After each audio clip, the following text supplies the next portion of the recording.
What's up, folks?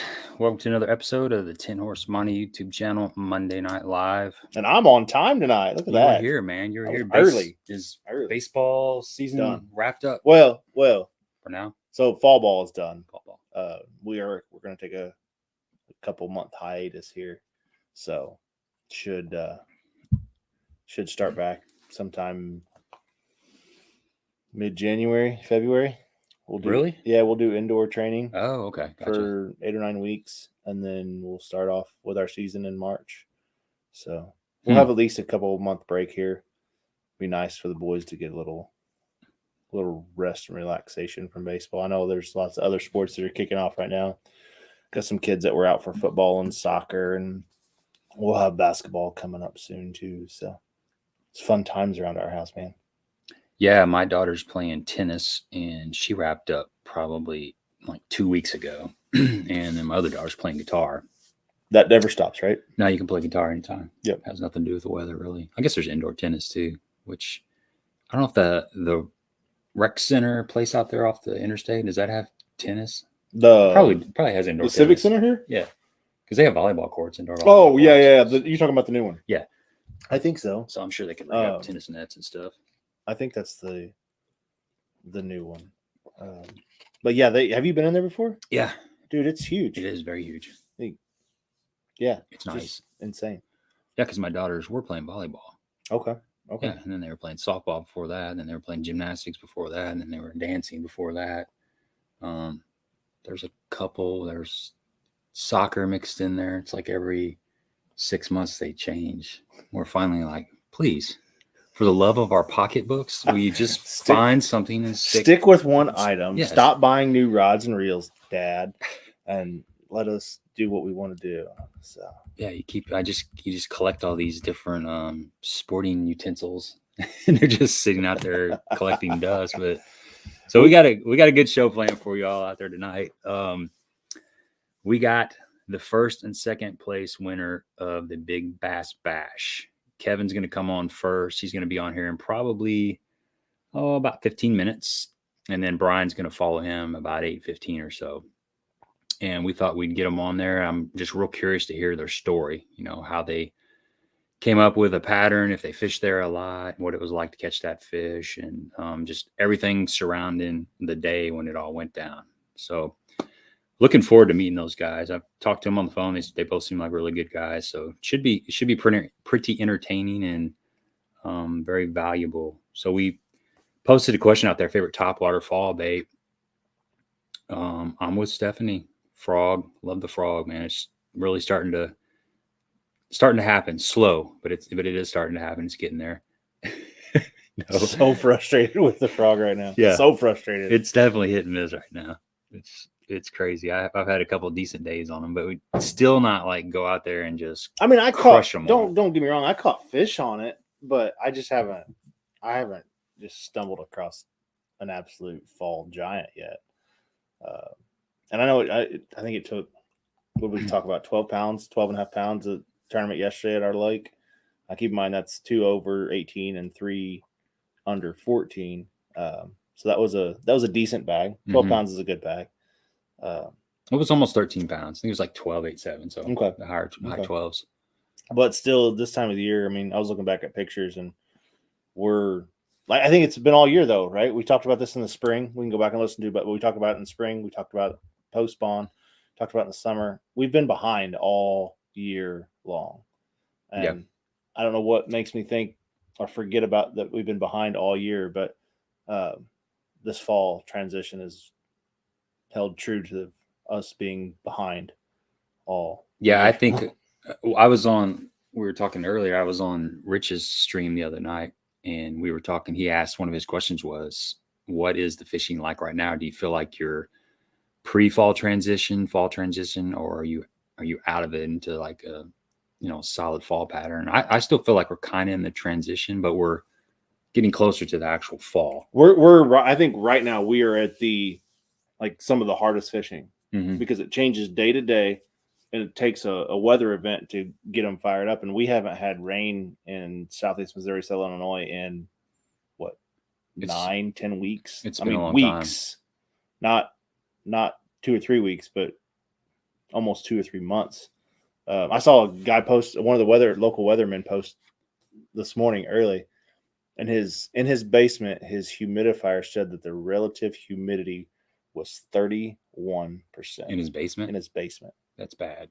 Which should be around 55 50, or yeah. 60. Mm-hmm. That just shows how dry everything is. And you can look at like house foundations, like around my house, there's like a 2-inch gap where the dirt's pulled away from the foundation. So yeah, and if you folks on here plan on fishing Cedar Lake, be careful because you can drop off the boat ramp now. It's that low. I almost lost my boat the other day. I was backing up real slow, and all of a sudden my tires went off the boat ramp, and I slammed on my brakes. Well, when I did, my boat shot right off the trailer and just started slowly floating out towards the lake. And I'm looking at it, I'm like, oh crap, what am I gonna do? There was somebody up in the parking lot, so I'm like, I can jump in the boat with him if I have to. But I got to looking, and I'm like, I think I can make that jump. I think I can do that. So I pulled up. Hold on. Was your GoPro running? No, it wasn't. Dang it. I know, it would have been great. It. I should have had it running because it would have been classic. It would have been great footage. Always be filming. Yeah. So I just pulled up. I kind of eased up on the boat ramp, put my truck in park, hit the emergency brake, jumped out, ran down the dock, and it was about a 4-foot jump. And as I'm running, I'm looking at it, I'm like, I think I still got this. I think I got this. And I just made like a leap of faith and landed on the front deck, and it was all good. Just fired up my motor and put her up on the bank. Like nothing happened. Like nothing happened. Like I do all the time. Yeah, like I planned on. Yeah, I've done that. So I've done that on purpose a handful of times in like July when I know like if I screw up, the water's 80s. Yeah, I'll be fine. Where I bump it off, jump out. Well, it's cool. Of course, you know the it's not low, right? So I bump it off, jump out, run around on the dock, and the boat's just like floating past the end of the dock, and it's like it only happens every once in a while, but it's magic. You just step off and get right into your boat and look like a hashtag pro. Exactly. And then when you really do knock one off, and then you have to, it's usually January when that happens, and then you're like, crap, what do I got to do? Yeah. Because everything's loaded in the boat, right? All of your gear. There's no rods. There's nothing you can cast out there and try to wrap around your trolling motor to. No, you're kind of winch it back in. You're kind of committed, and I know that's one thing that's nice about Kincaid when you go over there. You can back right up to that little dock. You can? Mm-hmm. Okay, I've never done it. I do it at Cedar because I have a camper shell on my truck now, and that prohibits you from jumping in the bed of the truck and then marching your way out on the tongue. Right. If you're, especially with the ramp being as low as it is now, and you have to back a good way into the water to get your boat to float. But I'll pull right up next to that, and it's like a 2-foot hop, but 2 foot's not a big step. Yeah. So you just step right off in there, and then you still got to get out in the front, but you can still get you off without getting your toes wet. So yeah, I'm all for that. Todd said a spook. Spook's a great one. See a lot of buzzbait. A lot of buzzbait. Yeah, that's definitely Michael, Shane. Super spook and a buzzbait. I would say I like the old saltwater spook, that big one. The big one. Yeah. You thrown that Mega Dog? Mm-mm. I don't even own one of those. I've got that one, and I've got the one that's made by 6 Cents. And I've thrown the Strike King version. Have you caught any on it? No, I haven't committed with it. That's something where you're just fishing for 1 or 2 bites. Fish all day. Yeah, I got a couple. Gosh, what is it? It's an old cotton cordell. It's the original pencil popper, and it's the 7-inch one. It is a giant. It hits the water, and it's like a dang.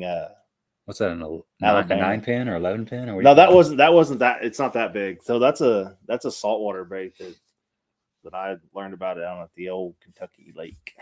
What's up, TB? Popper. Cumberland, Kentucky. Good to have him on here. Go Chiefs. Yeah, I heard the Chiefs are playing tonight. Who's the Chiefs? Chiefs, I don't know. They're from Chicago. Something like that. Ooh, we might start some crap here. Holy cow. I just lost 1,000 subs. Yozori Pencil Popper. What's up, Doug? Yes, Stephanie, I am on time.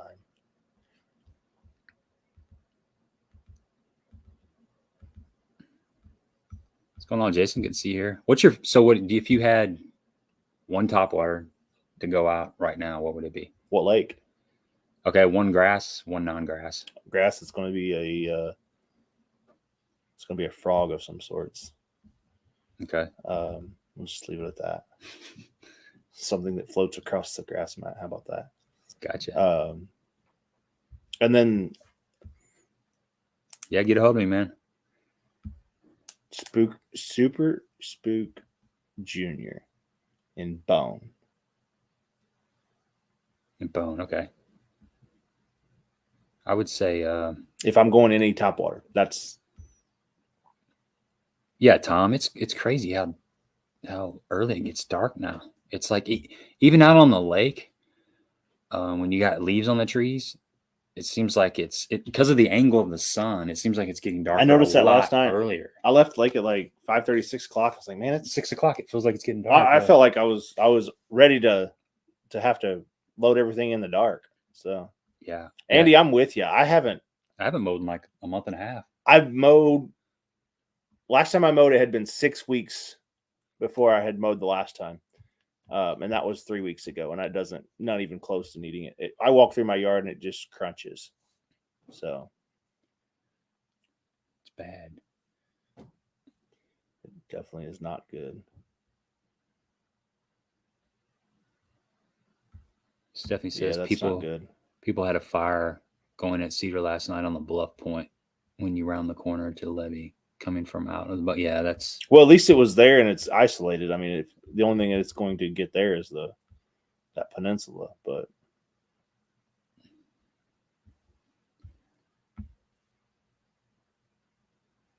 yeah, fortunately, the lake we're talking about is all mainly John boats, so I'm not super concerned about that. But I did notice from Sunday to Sunday, the lake dropped probably another 5 or 6 inches. Maybe not that much, but at least I went from when I beached my boat to hitting some little bit of riprap too. Now I'm in the mud. Like I'm nosed up there next to the ramp, but it just goes in the mud. Yeah, so. and that's they pull water from that lake and for colleges the city of Carbondale session. And colleges in session, so it's getting it from both ends. Yep. And with we haven't had a cloud in our sky. Today was the first clouds that I've really seen in a while. So Sean said he went out last week and caught them really good on a bladed jig. Yeah, if you guys want to check out a good bladed jig, I did chuck that around yesterday. Yeah, Titty's Jig Works. It's Sean's company. He makes a pretty sweet little jig, bladed jig. He makes some good jigs too.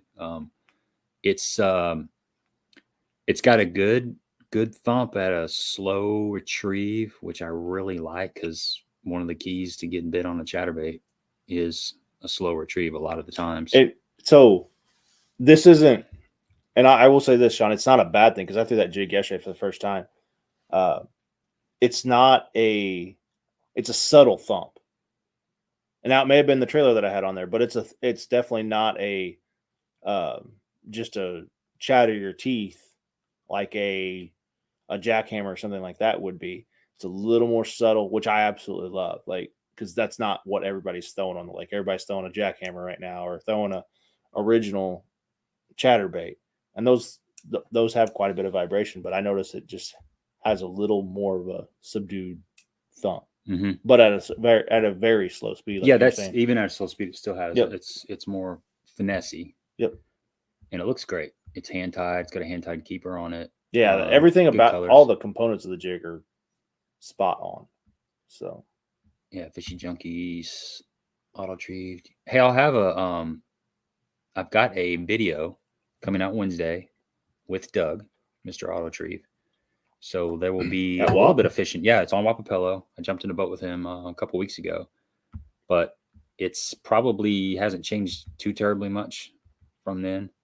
So you'll be able to kind of see what we were doing, the kind of the locations and how we caught them. And you'll see a monster sandwich. This little grocery store on the way to the lake. You go in there. It's this old school store. It's got a little deli where they slice the ham, slice the turkey. Tell me about this. I haven't been in there. Dude. Is it good? Well, the sandwich, it costs like $3.50. I think if you add tomatoes, it's 15 cents. If you add pickles, it's 15 cents. 15 cents. It was like this big. It was one where you have to actually smash it down and then open your mouth as wide as you can. And probably good bread. And almost all like this much ham. Are you serious? It was ridiculous, dude. Like almost too much. It was like what the amount of meat you get on 4 Subway sandwiches at least. Maybe even 4 double meat sandwiches. Gosh, I gotta. For like 75. I'm headed. If I know you're on here, Doug, I'm headed out there this week, and I'll have some time. I'm gonna get a hold of you, and we're gonna go grab lunch. Yeah. So Go check that out. And he's got Johnson's silver minnow spoons like in a big bargain bin there for $1. really, Just in case. Yeah. okay, fair enough. If there's any Oakland A's fans out there, he's got one like custom spoon with Oakland A's logo painted Really? on it. Yeah, just one, I think. Just kind of a random spoon. Chiefs in Oakland. No, Vegas. Yeah. I don't watch as much football as I used to. I just don't have as much time. Doug said he's hasn't been fishing in a couple weeks, and after fishing for the last couple weeks, I can't blame him for not fishing. So It's been slow. What's up, big kid? Good to see you on here. I'll try to get Kevin on here. I see him in the queue. His device says it's not connected. So if you can hear me, Kevin, click out of the link and then click back in, and we'll try to bring you in. It's probably just a little minor technicality. Wow, that's kind of nice. The mother-in-law mows the lawn. Nice. Hope she's got a riding lawnmower. 0 turn, I bet. We're gonna go with 0 61 inch. Yeah, some just giant. Probably got heated and cooled seats in it. TB says Lake Cumberland drops 10 to 15 feet last couple weeks. Daytime bite is tough. Yeah, that was like remember Cherokee? Yeah. Out in East Tennessee. Mm-hmm. They were when we were out there, they were on that 44-foot drawdown. So yeah, that's nuts.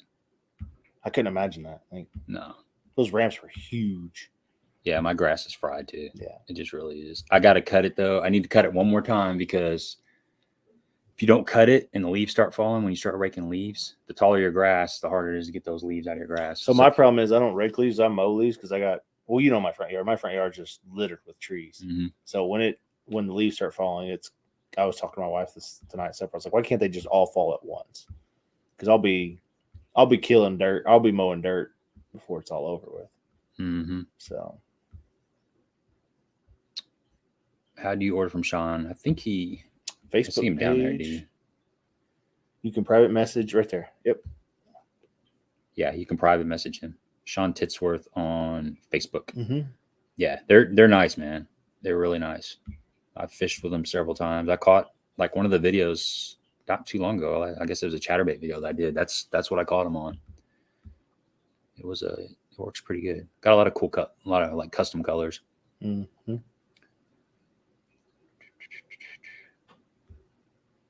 Okay, Kevin clicked out of the link. So as soon as he clicks back in here, we'll get him on here. I know he's playing. Good to know, Sean, because I was throwing the half. So Gabe and JB, the 3/8 size thumps a bit harder than the half. Okay. You were throwing the half? I was throwing the half. Okay. Yep. So I've thrown the half and the 3/8. But hey, I'm not complaining about the thump. I like that subtle thump because it's something different than. And I'm curious to throw it around this spring when that chatterbait bite gets on around here because it can be phenomenal and it's something different than everybody else is throwing. What do you think, man? Intense winter? Do you think? Oh, I think the almanac said there's something to do with the amount of fogs that we have, and so I don't know, man. I read something the other day, and I read this in 3 seconds as I was thumbing through some social media or something. So I'm getting all my information from social media now, so it's got to be right? It was that this is like an El Nino year. We're having a really super dry year this year, so next year is going to be a super wet year. Oh, and I don't know about the winter, but in my opinion, I think we're going to have a pretty freaking harsh winter, unfortunately for you. Yeah, because I'm outside. Mm-hmm. I think it's going to be a normal winter. I'm going to be optimistic. I hope you're right. I don't know. I hope the winter hits during winter. You got to crack those persimmons open, right? And there's something like the nut. Fiddle or the fiddle. It's going to be harsh, and then there's the woolly worms, the black and darker. I've been seeing a lot of black ones. I have too. I think I always try to run over the black ones. Okay, that way we don't see as many black ones. Exactly. I like it. I like your style. Yeah, you got to help out any way you can. That's terrible. Yeah. That's terrible. No, I wish we would have winter in like December though, not in February and March. So, well, winter doesn't start until December, like the middle of December, right? I know, So but you just want like 2 weeks of winter? well, Or a month and a half? I want like December, January be cold, and then February we start to like warm up and trend in the right direction. Yeah. But you know how many times we get that false spring in like January? We got like a week and a half of 80-degree weather. Well, here's one thing I know for certain. lay some 10-horse money wisdom on us. And this comes from, I hear this a lot because I'm a letter carrier and I run into people all the time. As soon as it turns to winter, people will say, man, we didn't have any kind of fall this year. It just turned straight from summer to winter. Well, I guarantee it. There's going to be people that say that. It doesn't matter. And you're like, wait, what was the last 3 weeks of like lows in the 50s and highs in the 70s? That's fall for me. But they'll forget about it. Heck, we've had that for what? Going on? This is the third week. Is it really? Yeah. It feels like it's been longer than that, but it's been super nice out. The mornings are nice and crisp. I tell you what, the colors this year, freaking awesome. I didn't think we were going to get any leaves, but they had. Oh my gosh! I didn't know. When I was at Cedar yesterday, the red, and I'm colorblind, so I can't imagine what people actually see. But the reds and the yellows were just awesome. I see you popped a question up there from Todd. What's your opinion on bladed jig in clear water? Well, I was throwing it yesterday in clear water. Yeah. I caught a few fish on it. Yeah, I think as long as you've got if you got grass, that's definitely a player, regardless of the clouds or the wind or anything like that. But if I can see down 12 feet, I'm not, and it's slipped off, I'm not throwing a. Well, you need wind and clouds in that situation. Yep. You know, to push those fish up. Now, have you thrown the stealth? I have not. Do you have any? I do not. I don't either. No, I'm good without those. I did see the big blade on sale though somewhere the other day. Yeah, I think that's real specific, maybe. And I haven't even thrown the ones I've got, to be quite honest. The big blade. Yeah, I wasn't a. It was a good deal because they were like $6 and they're normally like $10 or $12, but it was it did not impress me. Let's put it that way. It rolled out really. If you got any kind of speed on it, it rolled out.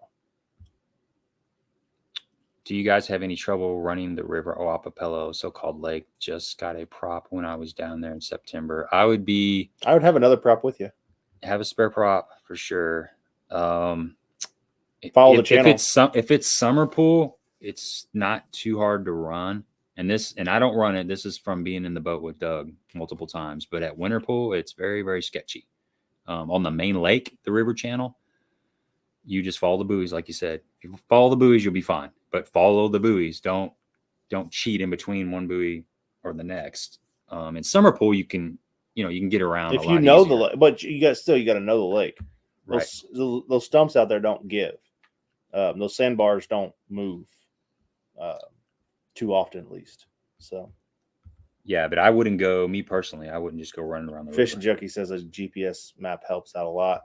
I would agree with that, but some of those, once you get up there so far, it's pretty well pointless to have a map, and you better just run a good line. So I'm with Stephanie though. I don't want a winter. I want cool weather, but I don't want a winter. Let me see what happens. We have Kevin in here. I don't see his face, but I'm going to click on this just to see. Is he on his phone? He's on his phone. I bet he hasn't allowed the device to use the camera or the microphone. That's probably what it is. Let me call him because he's already tried to click in. So can you kind of? Yeah, I'll go through some of these comments. Yeah, let me give him a call real quick. There he is. I think we're all on the same page, but if we're all on that same page, we all just need to move south. Winter sucks. So, Kentucky. Hey, at least we're not up north. Yeah, no kidding. I mean, can you imagine? Hard water all until like June. May, it's late. No. Kentucky is predicting a harsh winter. Oof. There is something to do with the fog, like the amount of fogs. Hey, have you? Yeah, I haven't heard about the fog, but I'm sure we'll get a little insight from the mailman here in a little bit. The microphone and the camera. Oh, that's funny. He lives here, but still is not smart enough for the electronics and follow the buoys. I agree. Buoys are pretty consistent down there. So Table Rock is 7 feet low. Okay. Oh, got this. Well, maybe if the winter hits right during your physical therapy, Tom, that would be good. Ooh, that's not good. Twice though.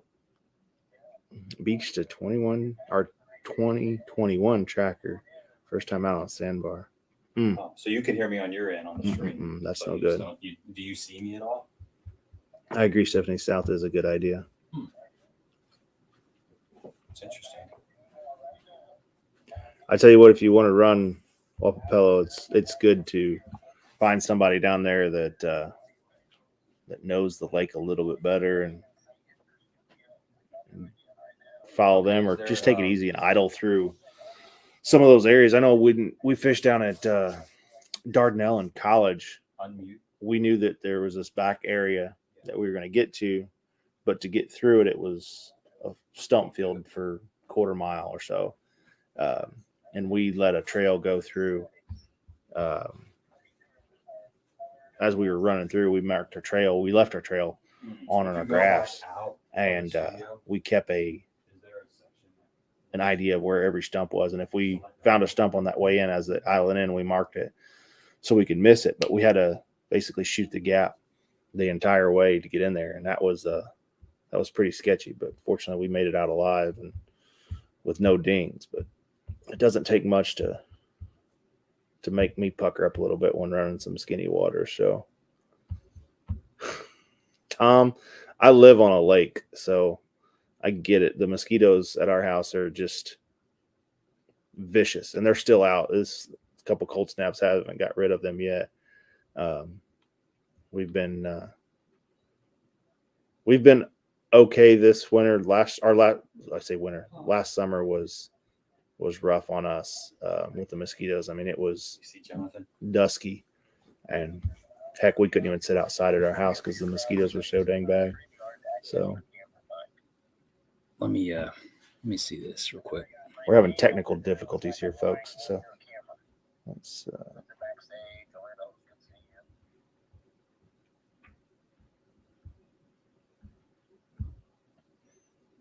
Yeah, on my end, it says you need to connect their mic and camera before you can add them to the stream.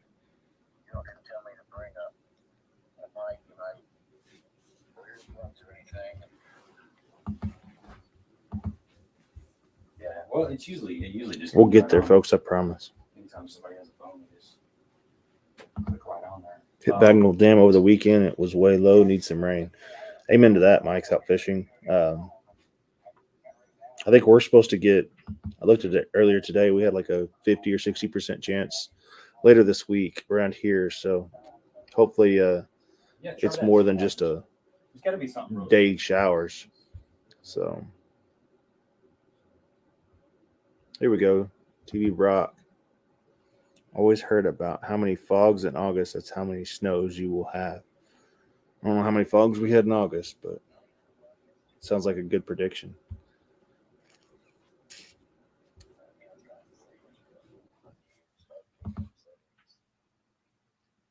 How low are they going to get, Army Outdoors? I know it's gotten pretty low over there in the past. So.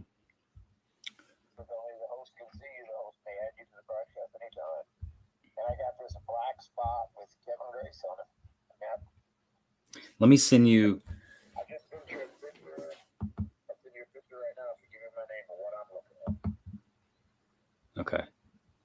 Sorry, folks. Bear with us here for 1 second. Let me send that link to you one more time. Okay. It's 573. 579. So again, I apologize, folks. We're trying to get Kevin on here. Having a little bit of problem getting on tonight.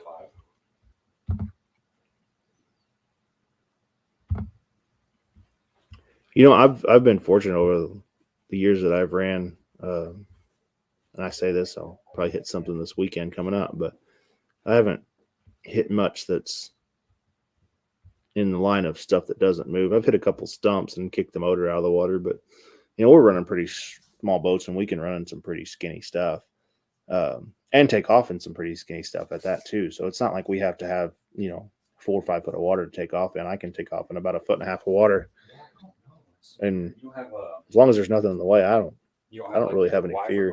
You could use their phone. I tell you what, the worst is when I got a depth finder in the back and I knew how deep it was before I just ran it.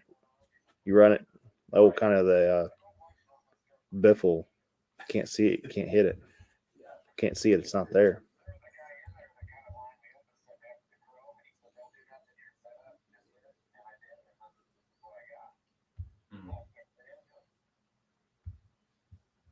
Let me, yeah, props are cheap compared to lower units. So yeah, let me try to send it to you one more sometimes time. Sometimes it's easier just to take care of a prop than it is a lower unit.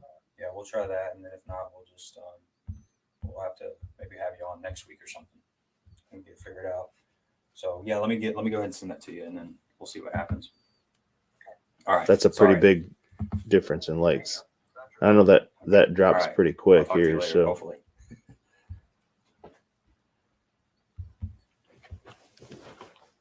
long-awaited. Yeah, let's Gabriel's back here. Let's send him. Let's invite. I'll let you send him another link. That's on you. Yeah, he's having problems with his phone, and this is kind of like the first time that's happened. I mean, we've had weird things happen before, but some kind of setting is like I would imagine something is blocked. Something is blocked, and he can't touch it. So. Yeah, it's just hard for me to figure out exactly what's going on over the phone. Come on, guys, we're our IT department. We're the marketing department. Yeah, but Brian's going to be on here in just a little bit, so we'll definitely get a good story from him, and hopefully we can work this out and get Kevin on here because he's ready. He's ready to talk about everything. But we'll send this one more time just to see what happens. It's crazy how things go super, super, super smooth for a long time, and then all of a sudden you got a little kink. Right. But we appreciate you guys hanging out with us. And hey, the viewership went up as soon as you come back on screen, like always. I care less about seeing my ugly mug. But heck, you need a longer goatee, dude. I had 76 on there, and now we got 83. So I had my goatee out long, like yours, for a while, and then I started growing a beard. So, and then when I grow mine out, it just looks nasty. You running a stainless? No prop. Nope. You still got an aluminum prop? Mm-hmm. Same here. I don't know, man. I changed the pitch on mine though from factory, and I picked up a little bit of hole shot and a little bit of. Yep, still no good there. Still the same thing. Picked up a little top end, but a little bit of hole shot. My mid is kind of, I don't have a lot, but I tell you what, picked up my hole shot was lithium batteries from Bass Fishing Electronics LLC. Yeah, mine's on the way. I ordered mine today. I got some of the Ionic. If you guys are in the market for lithium that, batteries, they're definitely look up Steven Estes with Bass Fishing Electronics LLC on Facebook. He's got the Ionic batteries. He's got the NoCo chargers. He's got your full setup. I know it's a shameless plug, but it's a couple days, and you'll have what you need for a fair price. And I think, don't quote me on this, but I think they're still running that deal 40% off, right? Yeah. Yep. So I don't know how much longer that's going to last. That was their summer deal, and we're now kind of first part of fall here. So yeah, I got the same thing you did. I got 250s and a 125. Yep. So the 50s are for the trolling motor. We both have a 24 volt trolling motors and Ultrex. Yeah. So that's plenty because you took them out a couple times. And I looked at mine yesterday, like 3 hours into the day. And now it wasn't like blowing yesterday, but it's fall fishing, so I'm on the trolling motor for miles. And I was a couple hours into the day, and I just happened to pull up my app, and I was down to 94% remaining. That's amazing on the trolling batteries. Now the 125, I do eat some battery with that, but that's running 4 graphs, live scope, the black box, and the structure scan, because I still have LS S1 technology from Lowrance. So a little older technology there, but I'm running a lot of stuff. Plus, I was running camera yesterday, so I was running. Right, I think it said 7. I was so the app will tell you everything, like what your output is and all that. And I was running 7 amps, or drawing 7 amps. So you guys can do the math. That's going to last you well into one day, if not multiple days, depending on how long you're going. You think you want to take a chance at walking him through this? But I don't know. You don't know anymore. I don't know. I know what I told you, but I don't know how to get. It's so hard to do. Like right now in this moment, I'm really feeling for those people that like in the call centers that have people call in and they're like, I can't get my internet hooked up, and they have to walk them through everything. It's hard to do. Over the phone. We might have to postpone Kevin, and we'll just keep it suspenseful.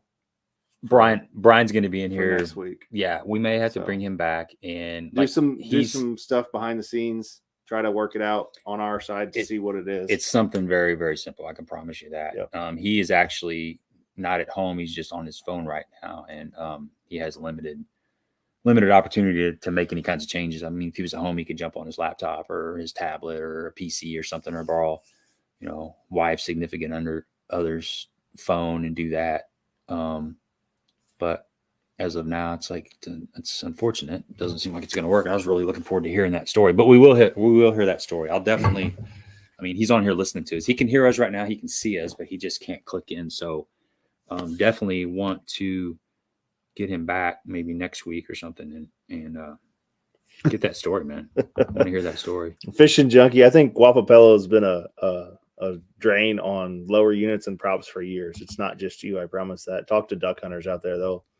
They run aground every year. So yeah, and if Kevin, I think you can still hear us. If you do come across somebody else's phone or something and you want to come back outside, just pull up that link on your email and come in that way. We can put you on the other side of Brian. If not, we'll definitely do it next week if you're available. Or Darius, we shouldn't talk about that because there's a mailman sitting next to me. So that stuff really, that's his trigger. It's like Black Friday. He's really wanting to come on here. Is he? Yeah, I really want him to come on too.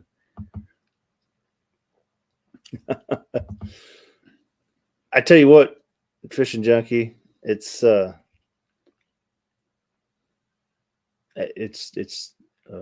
hole to throw money in, I promise, because I've done that a lot. I know you have too, but for me, it's worth it. Like, that's my passion is bass fishing. So,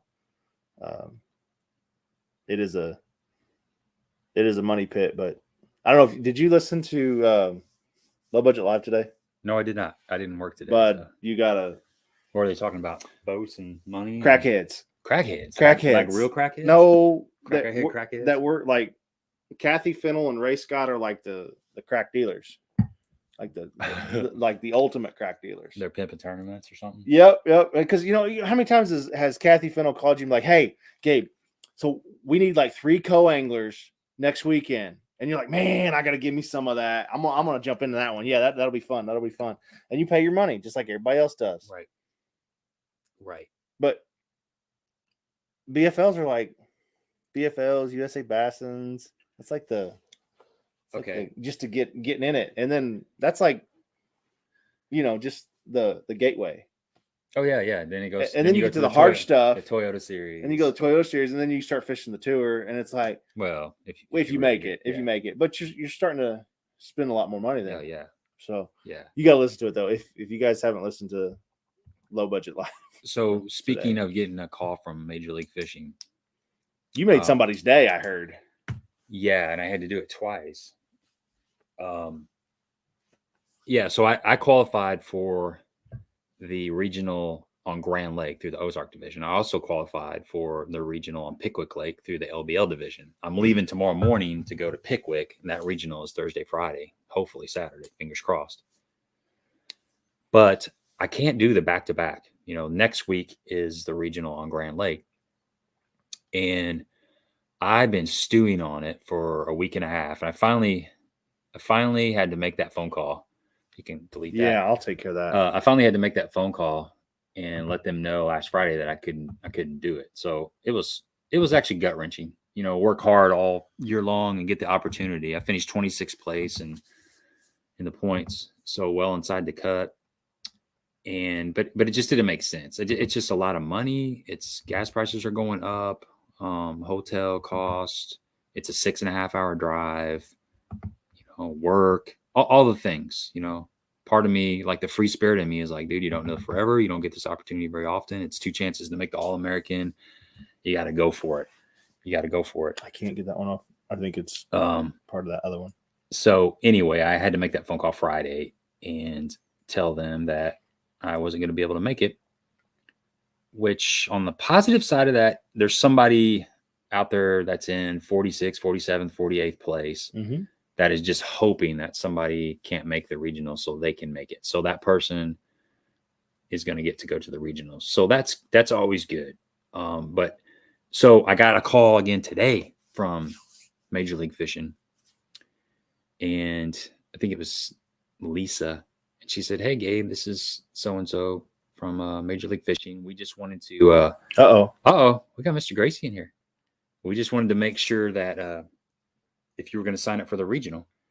And so I had to tell her no again. I was like, it was tough. I was already kind of like settling in, getting used to it. But then I had to say it again. And I actually had a dream like Saturday night that I was going to call Monday and say, "Hey, I want to fish the regional." I had that dream that I did that. Of course, it was a dream. And then I had actually the opportunity to say, yes, I want to fish it. But I still said no. So I'm not going to go to that one. Let's pop him in here. Yeah, let's pop him in here. I know he's got a big game that he's watching tonight. Kevin.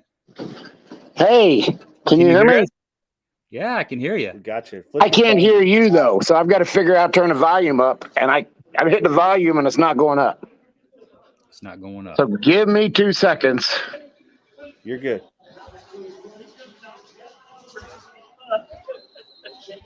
You put him in the background. I can't hear them. Can you hear us? They can hear me now, but I can't hear them. Okay, so let's see. We'll pull him out for just a second. Let's see. Can you hear us? Can you hear us at all? He's muted. You're muted. You got him muted. Okay.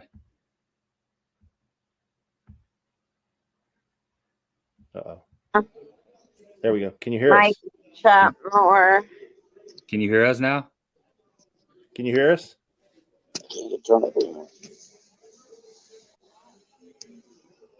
This is awesome. Are you there yet? Yeah. We're here. Can you hear us? We're here. We're talking right now.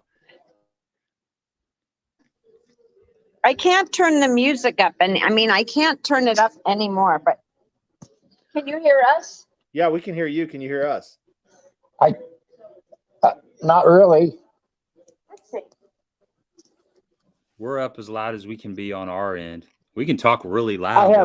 I have no speaker at all. All I can do is put the phone up to my ear. Okay. And that's borderline. Let me try one more thing here for him. Oh, my chat camera. Why would the volume not work? Why would we not have speaker? I don't know, Kev. You're coming in loud and clear on our side for sure. And we just can't hear you. Just really soft. You're very muffled. Very muffled. Mm-hmm. And we can't turn our volume up on the phone anymore. Huh. And let me try one more. There you go. They bounced out. Army says, call the Geek Squad. No kidding. Best Buy. Yeah. It's tricky.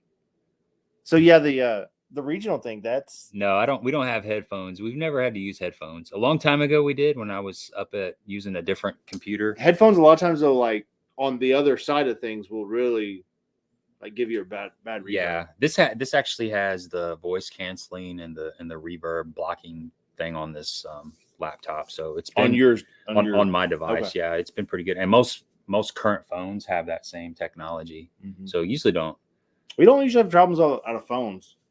No, it's usually pretty clean. Here we go. He's coming back.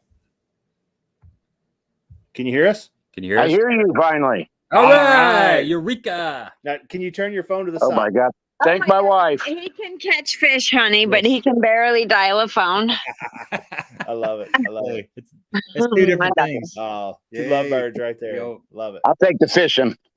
The better half comes through in the final moments. That's awesome. I'm so sorry, guys. No, Hey, you're good, man. No worries, brother. Good to have you on here. Good to have you on here. I knew if we stay on here, you'd eventually figure something out. Well, when got the wife's song. Okay.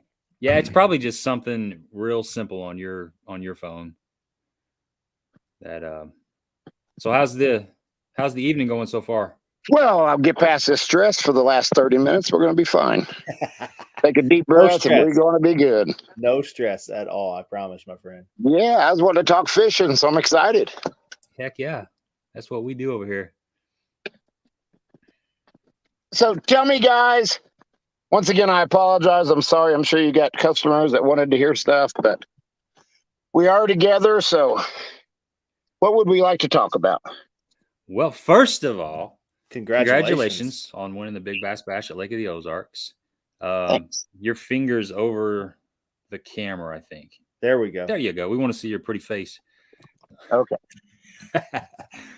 So I wrote down a few questions just to kind of touch on.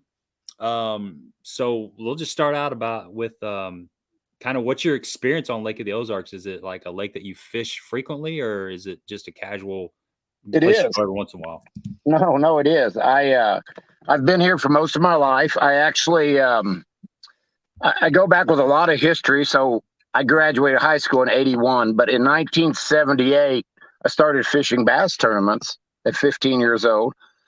16 years old, I started fishing against more of the big boys, got out of the amateur division, started fishing with the big boys, started guiding on Lake of the Ozarks at 15 years old.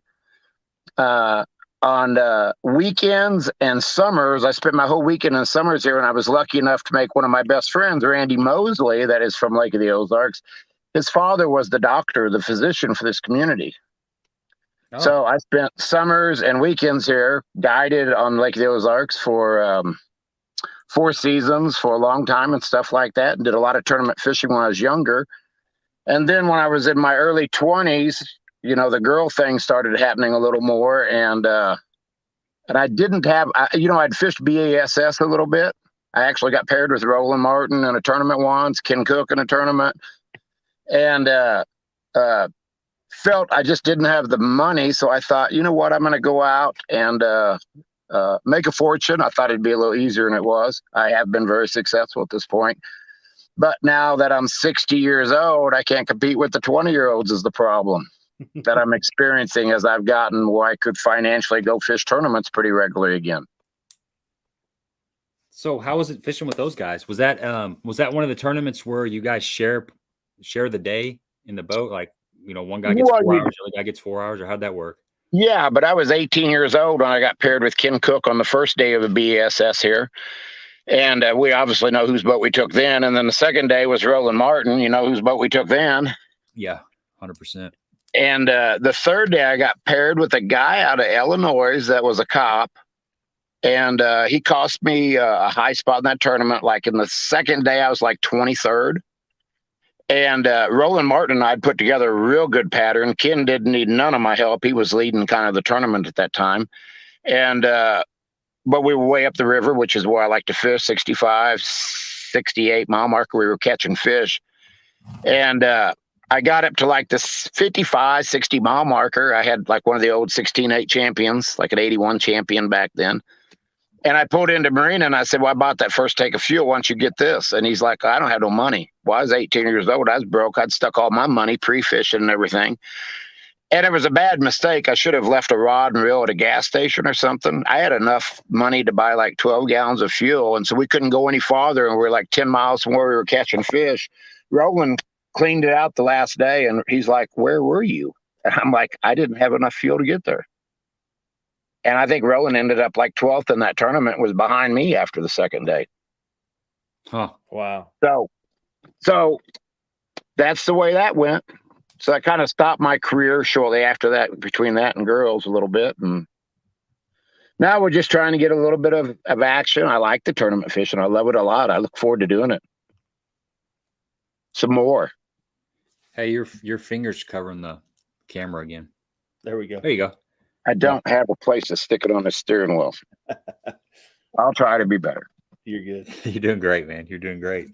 So talk about the practice before the Big Bass Bash, like the week leading up to it, or the times that you had on the water. What did you find? Did you find a pattern? Did you have an idea of what was going to be happening during the tournament?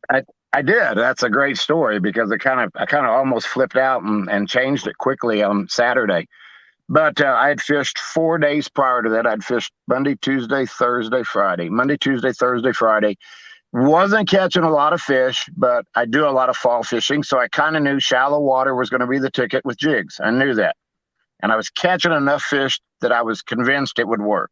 Everybody was talking about a slow bite lake. So I never caught 10 fish in a day up to Saturday, fishing 6-8 hours. And so my partner that I exclusively use, Lance, he works as a drilling. He's a fracking expert, fracking expert. Okay. So he came home, didn't even get in until Friday night. So he was to put on my schedule. And I said, I think this is what we're going to do. We're going to go up and fish flats, the mud flats. We're going to start I started in Brushy. So we went into Brushy Creek, if you're familiar with that. And there was a set of docks there on the far left side. When you go back in there, that I'd caught a 4 out of earlier in the week and some other fish. And I said, let's start there. So we took off from Wigwam, if you're familiar with Wigwam. That's at the 65, 66 mile marker at like 5:45 in the morning because we had heavy fog here and I wanted to make that run up the river. This is Saturday morning or? Yeah, this is Saturday morning. So I made that run we left Wigwam like at 6, got up there about 6:30. And I took the gamble that there would be no boats coming down from Warsaw. And we basically ran in that fog bank following our GPS coordinates on the depth finder. Wow. And got into Brushy. And then we had to wait about 15 minutes to start fishing and never got a bite. Never got a bite on those docks in Brushy. And I'm like, well, okay, let's go to, we're going to go to Cooney. That was our schedule next. Let's go into Cooney. So we go into Cooney. I missed 1 fish in Cooney. I'd taken a 4 out of there earlier in the week.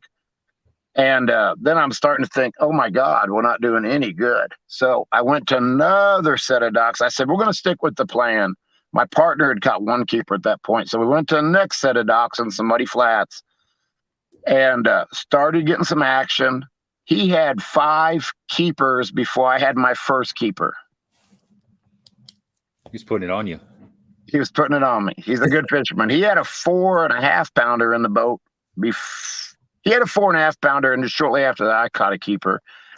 And then it wasn't too much longer. I had a 4 in the boat, and we ended up catching 20 keepers. But I want to tell you, I never had my first fish in the boat till 10:30 in the morning. It was 10:30 in the morning before I had a fish in the boat. But then I ended up catching 10 keepers. He caught about 10 keepers. I threw back a 4, another money fish when I caught the 6, because I've kind of made a commitment. I go up the river so far that to go to weigh in, you really can't go back and fish again. So I've always kind of just told myself I came here to win this tournament. We're going to stay, unless we've got 2 6s, for example, I'm not going in before 2:45, just not.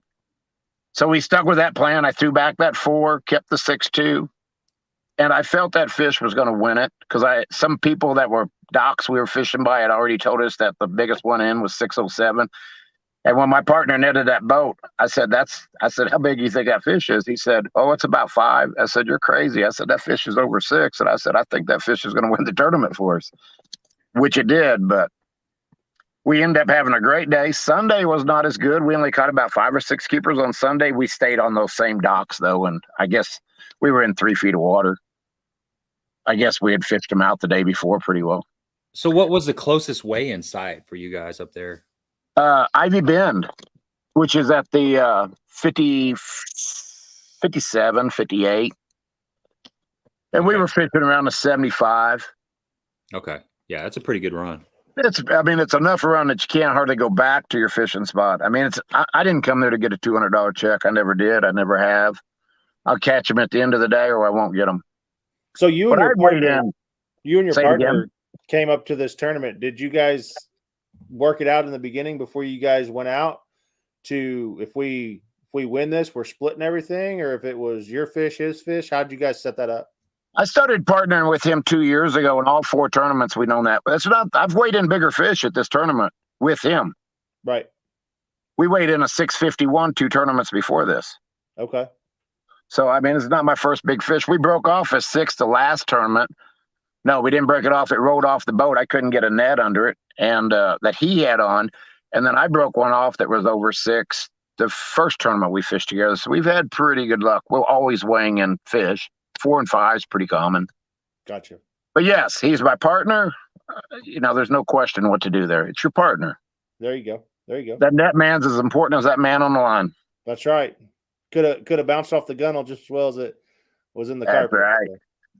And I'm getting too old to try to net and catch fish at the same time. Yep. It's hard though. It doesn't matter how old you are. That's a tricky situation. You got to have the right amount of line to get them in close, or they're too far away, and it's a cluster. I think a lot of people lose fish that try to net them versus just swinging them in the boat.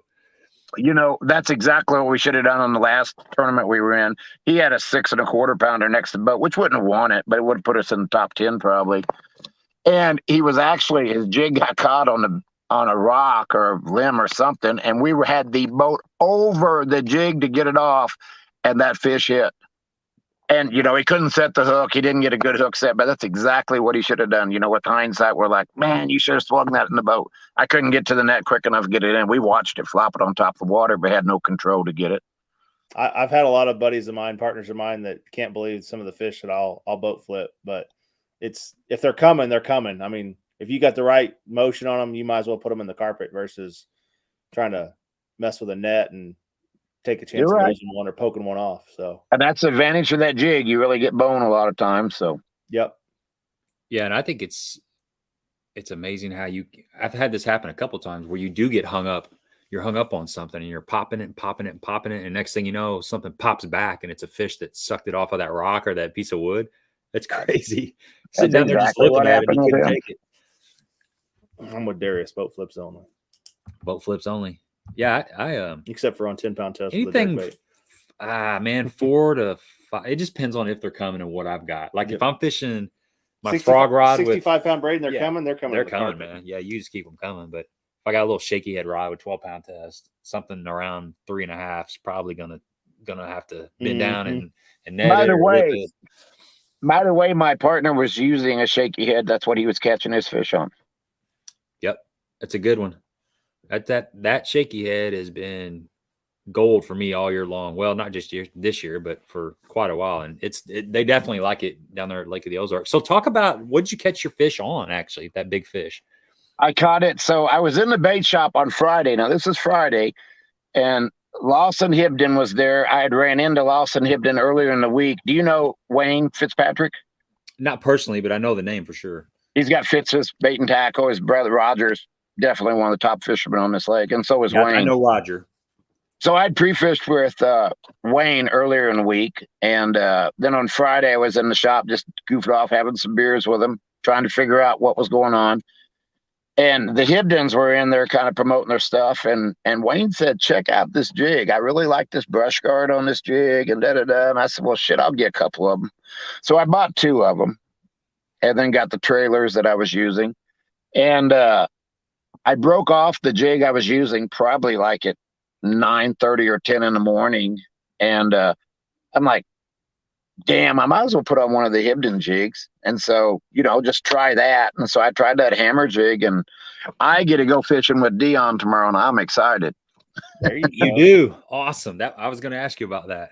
Yeah, they've invited me to go fishing with them. So I get to go fishing with Dion tomorrow, and I'm very excited about that. Tell him we said hi. Definitely. I will. Definitely. I talked to Lawson earlier. He said he's on your podcast occasionally. Yeah.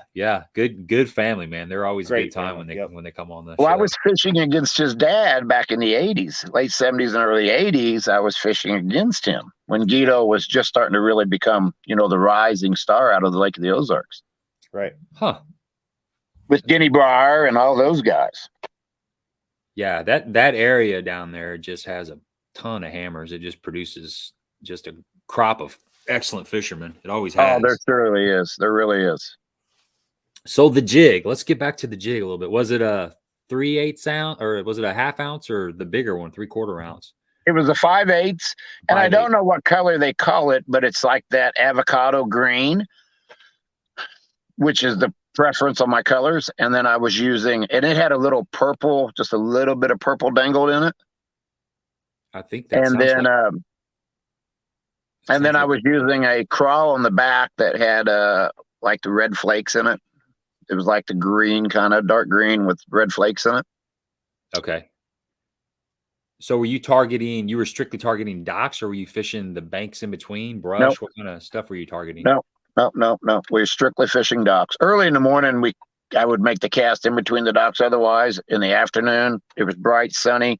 I was just getting to the next shaded side of the docks, going down to the next dock, get on the shaded side and fishing it heavy. Okay.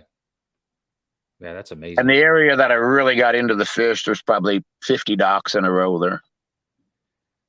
Yeah, I think that the real Devin says doesn't know the color of the jig or the trailer. Well, I know the color because Dion was on here not too long ago, and he was showing some of those jigs, and that was, if I'm not mistaken, the color you caught that on was the one that he didn't want us to really show because it was his favorite color, because it was kind of a watermelon-y type of color, if I remember. Yeah, right. you caught that a little darker green. Yeah, just Yeah. a little bit of touch of purple. It's probably like 12 strands of purple in it, 10 or 12 strands of purple. Yeah, And it's I cool. like it. I bet you do. It's your new favorite jig, right? Absolutely. It's the one that will never get fished again. Yeah, no doubt. Yeah, I think I saw a picture of that jig laying on the front deck of your boat. I threw it. Yeah, I threw it down there and took a picture the other day to send to. I think I sent that to Lawson or something. It was definitely you could tell it was definitely beat up. It was well used. Yeah, I mean it fished for over a day and a half hard. And that says a lot about that jig too, that it stood up to like the Ozarks for more than a couple hours. They get better too the more you use them. I agree. I think the best jig is that one right before it just breaks or yeah.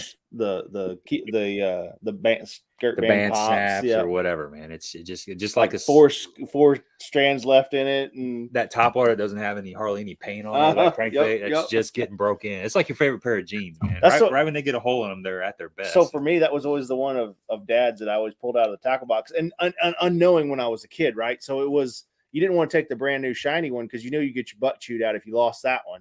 You took the one that was beat up, but unknowingly as a kid, that one that was beat up was the one that caught the most fish out of Dad's tackle box, and he was just as mad when you took that one. So, oh yeah, that's it's not a bad idea to put a little mark or something on the bill of the good crankbaits. That's right. So you can keep track of them all. You got your A team and your B team. I'm trying to look up those jigs. So yeah.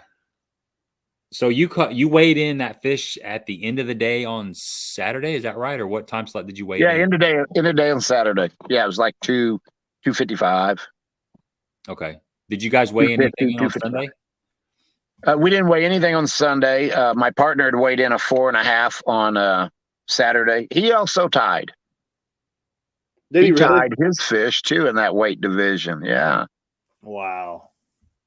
You guys had a good weekend. Lord was on our side, my friend. Amen. Heck yeah.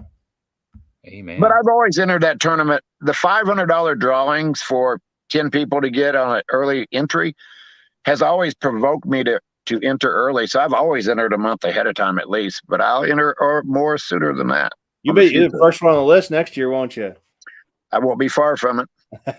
So what do you think? They had me spooked. I almost split that money with Brian because they were talking and they listed me as second after I'd caught that fish and the next guy came in.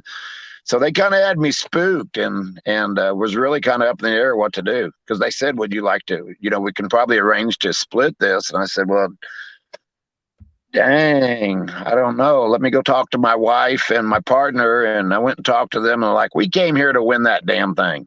So we went on the stage saying, no, we're gonna roll the dice, whatever it is. Yeah. So what are your thoughts about that format for a tiebreaker, the early entry? Do you like that, or do you think they should maybe consider coming up with a different format? I know obviously it worked out great for you this time, but down the road maybe you would come in second with a tie. Who knows? It's not likely. but Keep you never know. in mind. Well, I'll tell you what. I'll answer that question two ways. First off, keep in mind I had the first fish, so I would have won it that way if you want to go that way. Gotcha. But I like this tournament so much, and I haven't even told you that I spent my winters on Lake Okeechobee working for Roland Martin when I was a kid. Really? I bought a ranch down there. I own a ranch just outside of Lake Okeechobee with my best friend. I like this tournament circuit so much, I convinced him to put on one of these tournaments down on Lake Okeechobee about 5 years ago. And we end up losing $70,000, and I couldn't convince him to do it again. Oakley Sunglasses had one scheduled.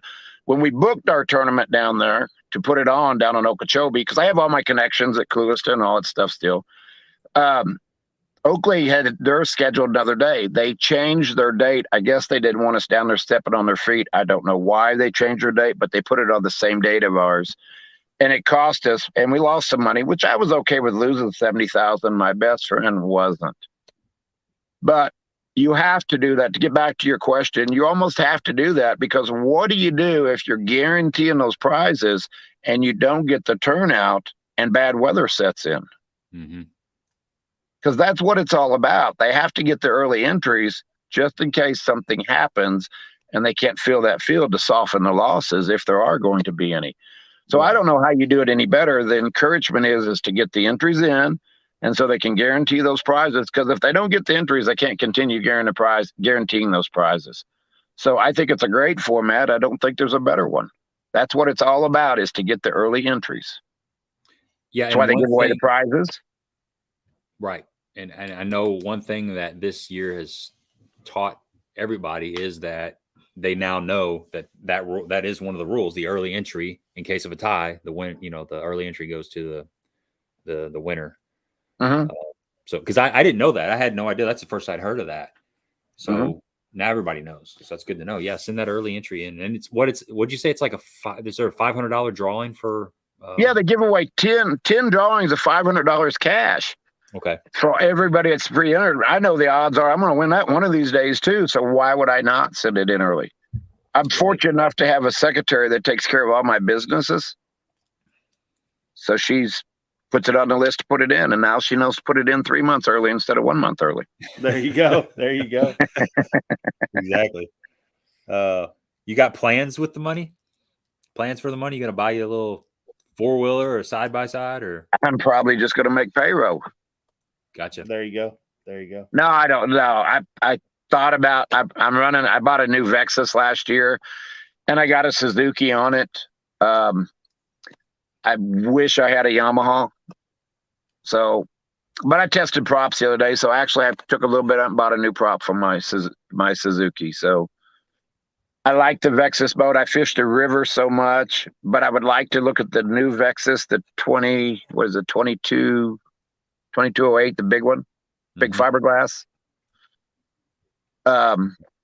If it floats on lowest water that the dealers are claiming it does, I might end up buying that. But right now I got that Vexus hybrid, and I like that.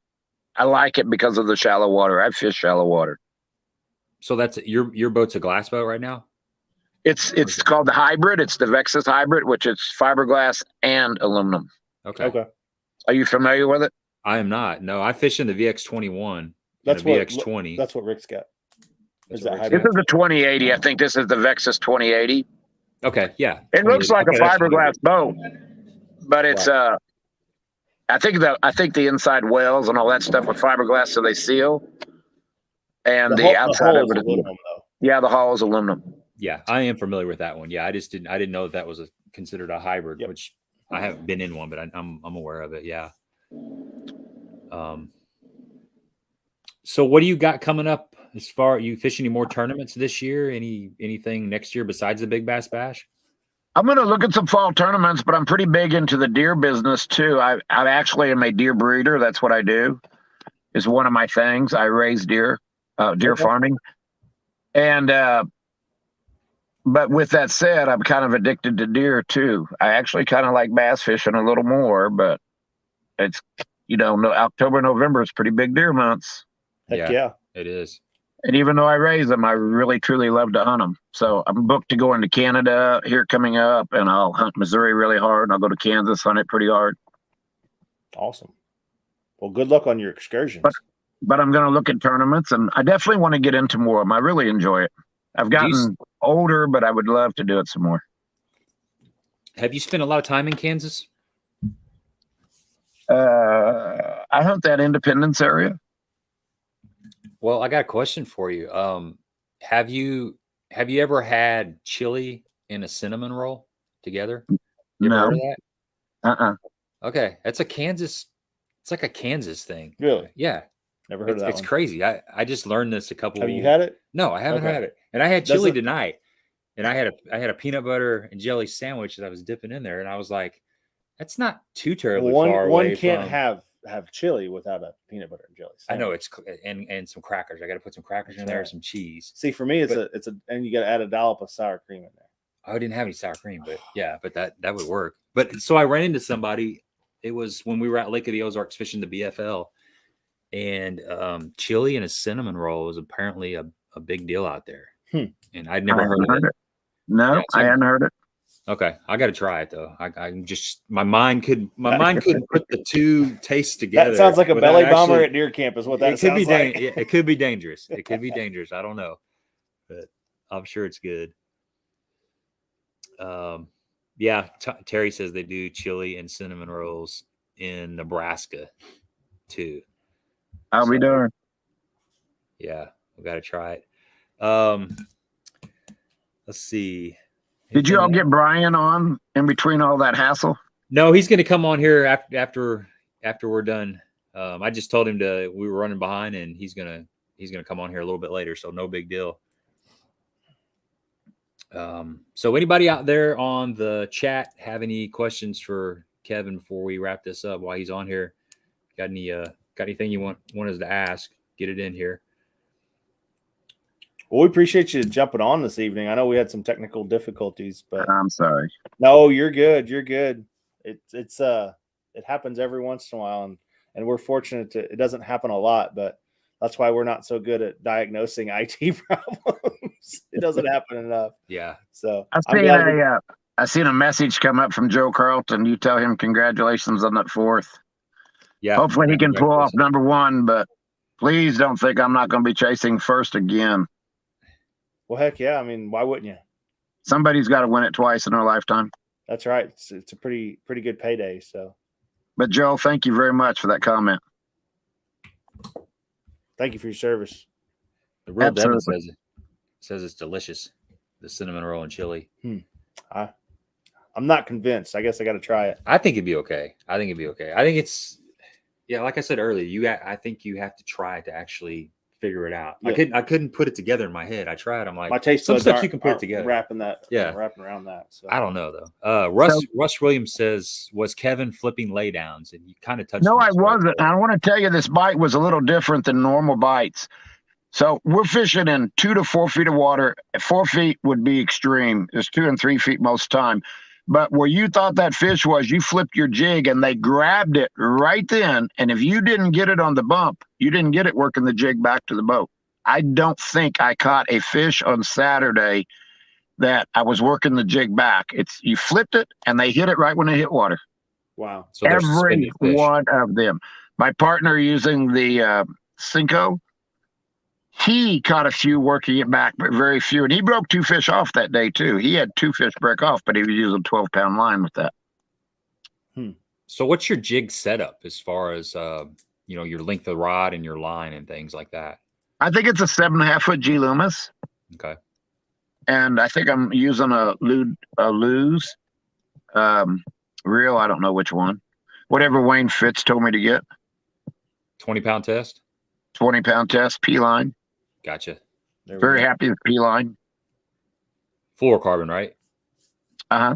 Yeah, they make some pretty good fluorocarbon. Yeah. Todd wants to know how many entries were in the tournament. Any idea? They won't tell, but I think best guessers are somewhere between 35 and 4, but they don't want anybody in their business that deep. Mm-hmm. We'll just say I know that question's asked to them all the time, and it's well over 3,000. The newspaper is claiming 3,600. That's a lot. That's a lot of extra boats in the lake. There is a lot of boats on this lake, and that's why I go up the river. It gets away from them. So on Saturday, I never had one person knew where I was fishing, and not one person got close to where I was fishing on Saturday. Unfortunately, I told one of the guides my plan Friday night, and when I came in strong Saturday, there were some people showed up where I was fishing on Sunday. But on Saturday, I never had a fisherman get close to me, and I never had a person that could see me. Interesting. Yeah, good news. And that's with those boats. But I've done that a lot of times. I fished a buffalo a lot, and in this tournament, I can remember pulling into buffalo like 3 or 4 tournaments ago. It was 9:30 before the next boat got into buffalo. Yeah, that fog. Yeah. So you got, man, that's crazy running in that fog. I fished a tournament last year at Lake of the Ozarks, and we ran from PB2 up the Niangua in fog, like you're talking. Really, it was right when we got to the mouth of Niangua and we turned in there. It was just a total fog bank. And the guy that I was fishing with, he had no graphs. He had just rebuilt this boat. He did not have a working graph, no GPS chart. Yeah, that's exactly what I was saying the whole time. I was puckered up the whole way, and we were just kind of on plane, not running fast, but just up on pad. And we'd slow down every once in a while and get close to the bank, and he'd get his bearings straight, figure out where we were at, maybe see a dock that had a sign on it or something. And then we'd pull back out and take off, and we'd go for a little bit longer. And it was a long, sketchy boat ride. So I turned my light way down on my graph, and I made my partner keep his eyes open.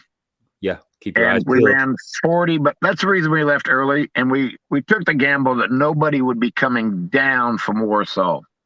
Right. So we were going up, and almost everybody would be going up if they were going there. So, but it really is crazy, and it's probably dangerous, but that's the reason we left at 6 in the morning, so we'd get ahead of most people out there on the water. Yeah, and one thing that I really like about the Anglers in Action Big Bass Bash Midwest tournaments is they keep increasing the payouts over the last several years. It started out, it seems like they paid 35 places. It may have been less than that, and then they bumped it up. They keep growing it, but not just growing it with the amount of entries. They keep growing the amount, the payback, and the early entry fee bonus, and the t-shirt, the extra spot paid with the t-shirt. And I think that's really that tells you a lot about the people that are running the place or running the tournament. They care about the fishermen as well. Yeah, it's a business, but they're also giving back, because they could still hold it at 35 places and it's still going to draw so many people, because the top prize, and the top prize has grown too. Like first place has grown and second place has grown. So they're putting more, they're giving more out. As more comes in, they're putting more back out there to the fishermen. And I love that. I love that a lot. Well, like I said, the Terrell family, when I put on that tournament down in Okeechobee, the Big Bass down there, they walked through and helped me quite a bit, try to organize that a little bit. And the Terrell family has been great, and they definitely put on an awesome event here at the Lake of the Ozarks. They're very committed here. Definitely. One more question, and then we'll wrap this up, because we're going to get Brian on here in a little bit. Stephanie wants to know, what electronics are you running? I'm running a Humminbird graph. I actually got 2 of them. I don't know why I got 2 of them. A guy told me to get 2 of them, so I put 1 on the front. But I have the live scope on the front, and that's all I use on the front. I don't even use the other Humminbird. So I use the Humminbird on my dash to drive with and check stuff out there. And then I have another one. I don't know why, because I've not found a reason to use it. But I fish really shallow water. I'm using my live scope to basically measure water. Is it 3 foot or is it 4 foot? That's funny. Yeah. Well, you can put that in perspective mode and flip it sideways. And I don't know if it works in 3 foot, but it might work in 6 foot or 7 probably foot. 6 maybe. or 7 foot. Yeah. Oh, it shows you where those fish are. They see it under those docks and stuff. Yeah. That's amazing technology. But I'm not real good with electronics, kind of like this phone issue. Well, I'm still trying to learn those. I'm glad we got it worked out for sure. Well, we're going to let you go, man. Thanks for coming in here and hanging out with us, and congratulations on $100,000. Good luck on your deer hunting excursions. And if you do get in some tournaments between now and then, good luck in those as well. Appreciate everything. Guys, thank you for your interest. I appreciate that very much. And thank you for the audience that was here to enjoy this. It was fun. I enjoyed it. Thanks a lot, Kevin. All right. All right, guys. Thank you. Okay. Bye.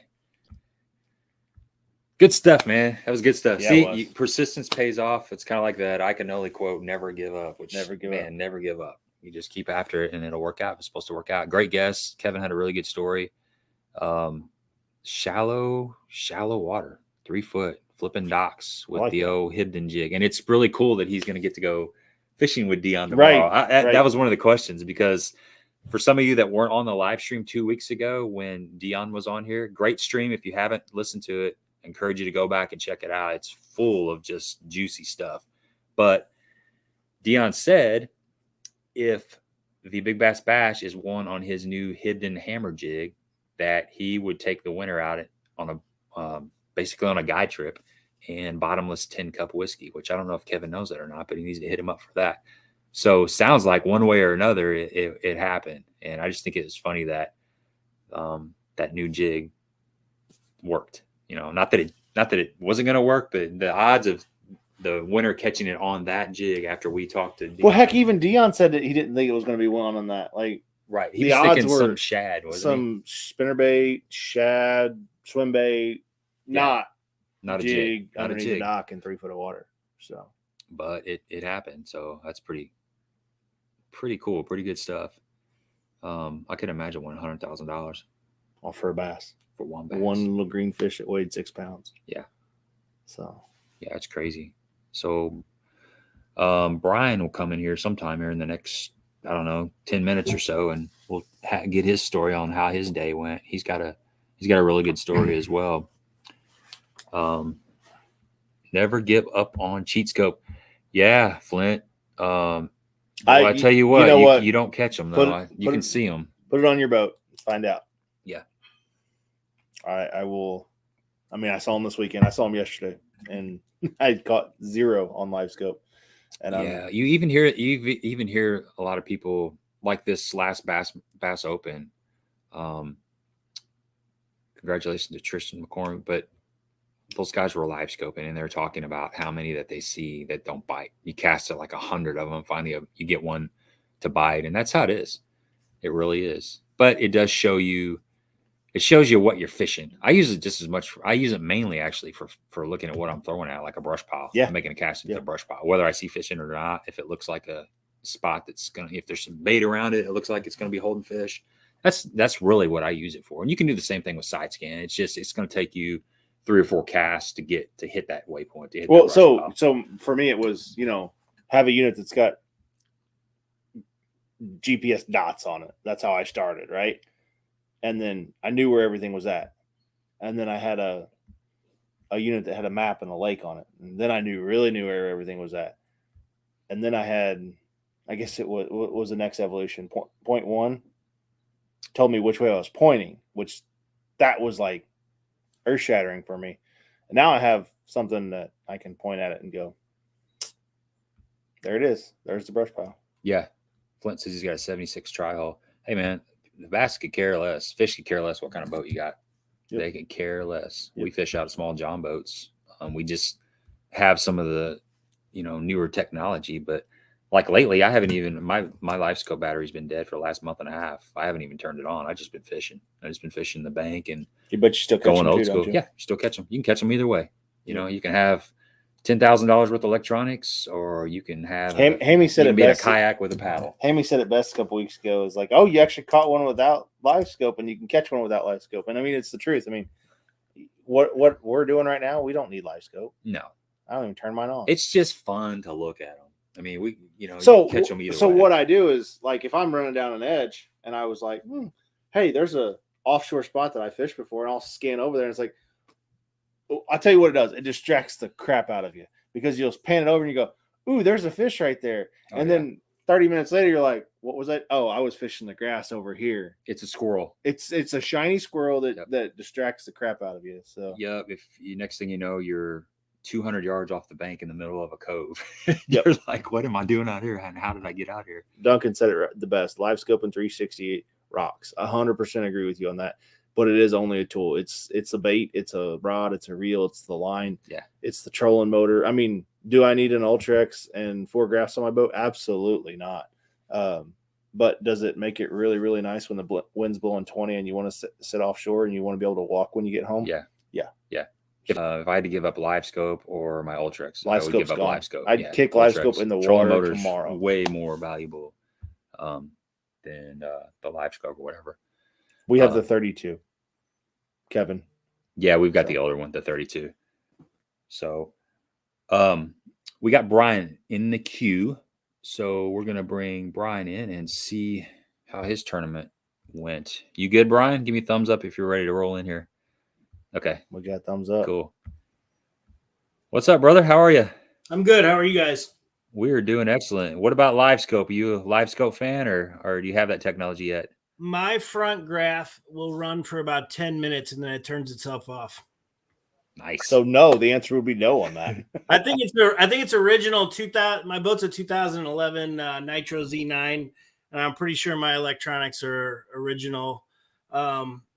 Shortly after I got the boat fishing shallow, I knocked the transducer off of my trolling motor, and I forget what, $65-$70 to put a new transducer on it. And I put it's like a metal housing that protects it. And as soon as I did that, my side imaging just got blanked out. So it was like, which one do you want to gamble? But I fish shallow so much that I just got it on there. And just like everybody else has been saying, I use that as a depth finder and a water temperature, and have a nice day. If you get 10 minutes out of it, that's awesome. And then the damn thing turns itself off.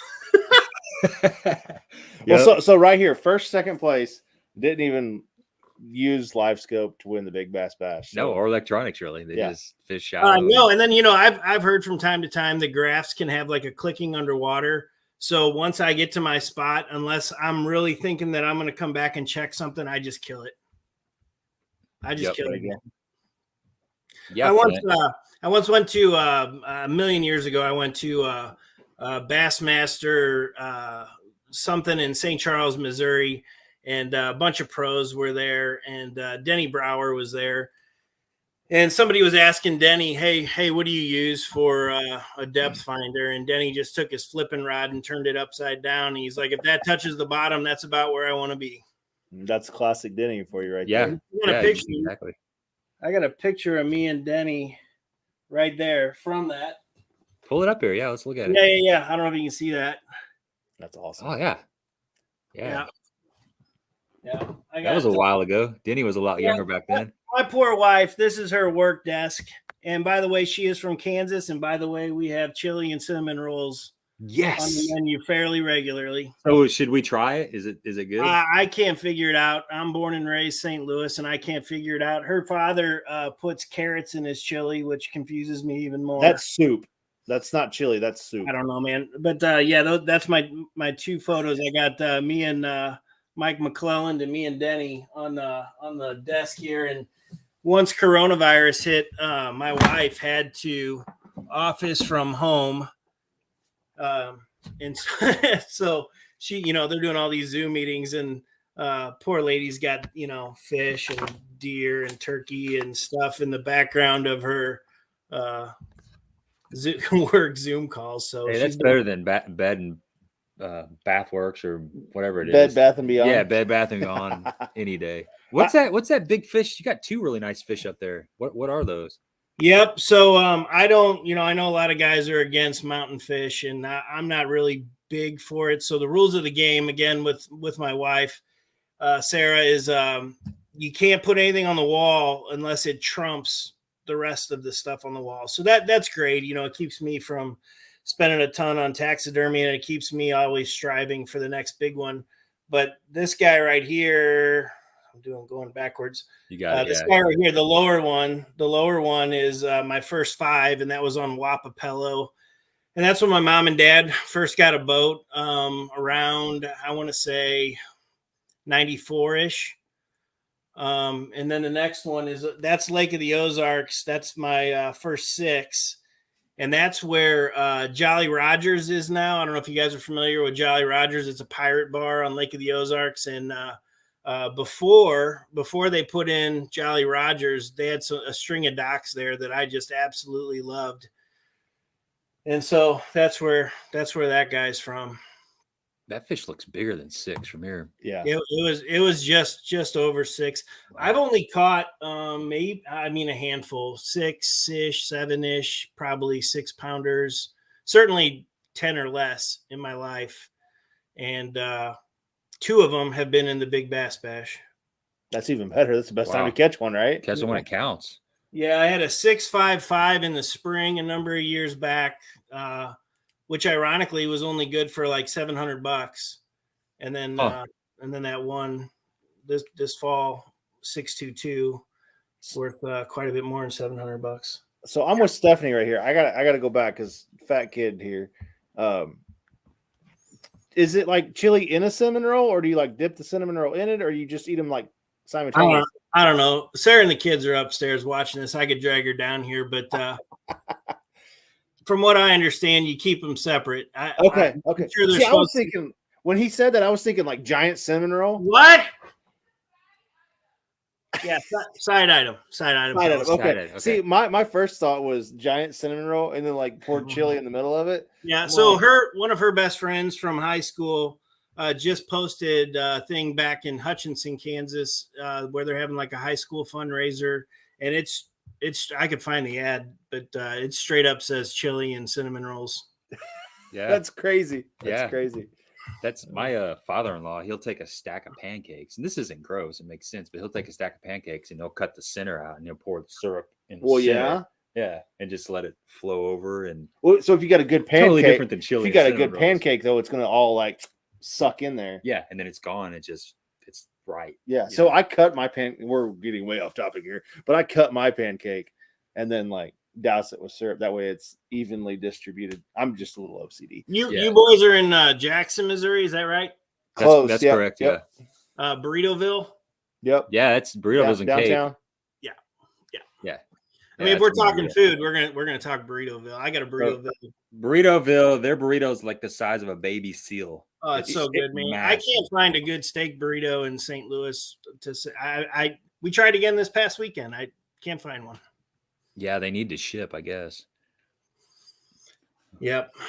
Yeah. Yes. Rich's got You're right, Hella. Bread bowl made of cinnamon roll. Yeah. Some guy was saying they tore the pieces of cinnamon roll up and put it in the chili. And just I've not seen it yet, but that just doesn't sound good to me. So I'm gonna have to try that. Just so I can get it out of my head. David said he's getting hungry, man. Yeah. Well, see, we had chili last night, and I paid for that today. So, fortunately, you got like a 14-hour drive tomorrow if chili hits that you had tonight. So we do. So I shouldn't say we. Sarah makes a chili. It's unbelievable. We put venison in it. It's so good. Yeah, deer's good in anything. Mm-hmm. So let's talk some fishing, man. We got the food stuff out of the way. Yeah. You fish? Do you fish Lake of the Ozarks pretty regularly? Yeah. So, man, I lose track of years. I'm 48 now, but well before the kids were born, my mom and dad, my best friend from college, his grandfather was just ready to hang up his place at Lake of the Ozarks, and I told my folks about it. And they went down and looked at it and came home, and they're like, Brian, we think this is going to work out. And I'm like, don't tell me anything. Like until it's done. Don't put that carrot on a string out in front of me. And it ended up happening. And the deal was take the whole house and the furniture. And there was an old VIP, I'm going to say like 84 boat. And that was part of the deal as well. So my mom and dad had their V-bottom, which is an old Ranger Cherokee. And I never liked it because, so they love it. Or my mom passed away a number of years back, but they felt really secure in that V-hole. With Lake of the Ozarks, you get knocked around quite a bit. And that V-hole just softened the blow and made them feel safe. And so, but I never liked it. Any kind of roll cast, whatever, you're banging into the walls. And the distance from the front seat to the trolling motor was just super tight. I'm not like crazy tall. I'm 5'11", but it just always felt super tight, and I just didn't like it. So when I got that 1984 VIP with an old Honda motor on it, man, I thought I was a rock star. And I mean, it very flat bottom boat. So driving around Lake of the Ozarks, I got my butt kicked in those waves on that boat. But anyway, that's kind of the story is, my folks bought that place. And because of that, I've been pretty exclusive to Lake of the Ozarks ever since. You got your t-shirts in the closet and such, and it's just too hard to pass up. So I fish Lake of the Ozarks pretty much exclusively. I used to hang out with some college buddies.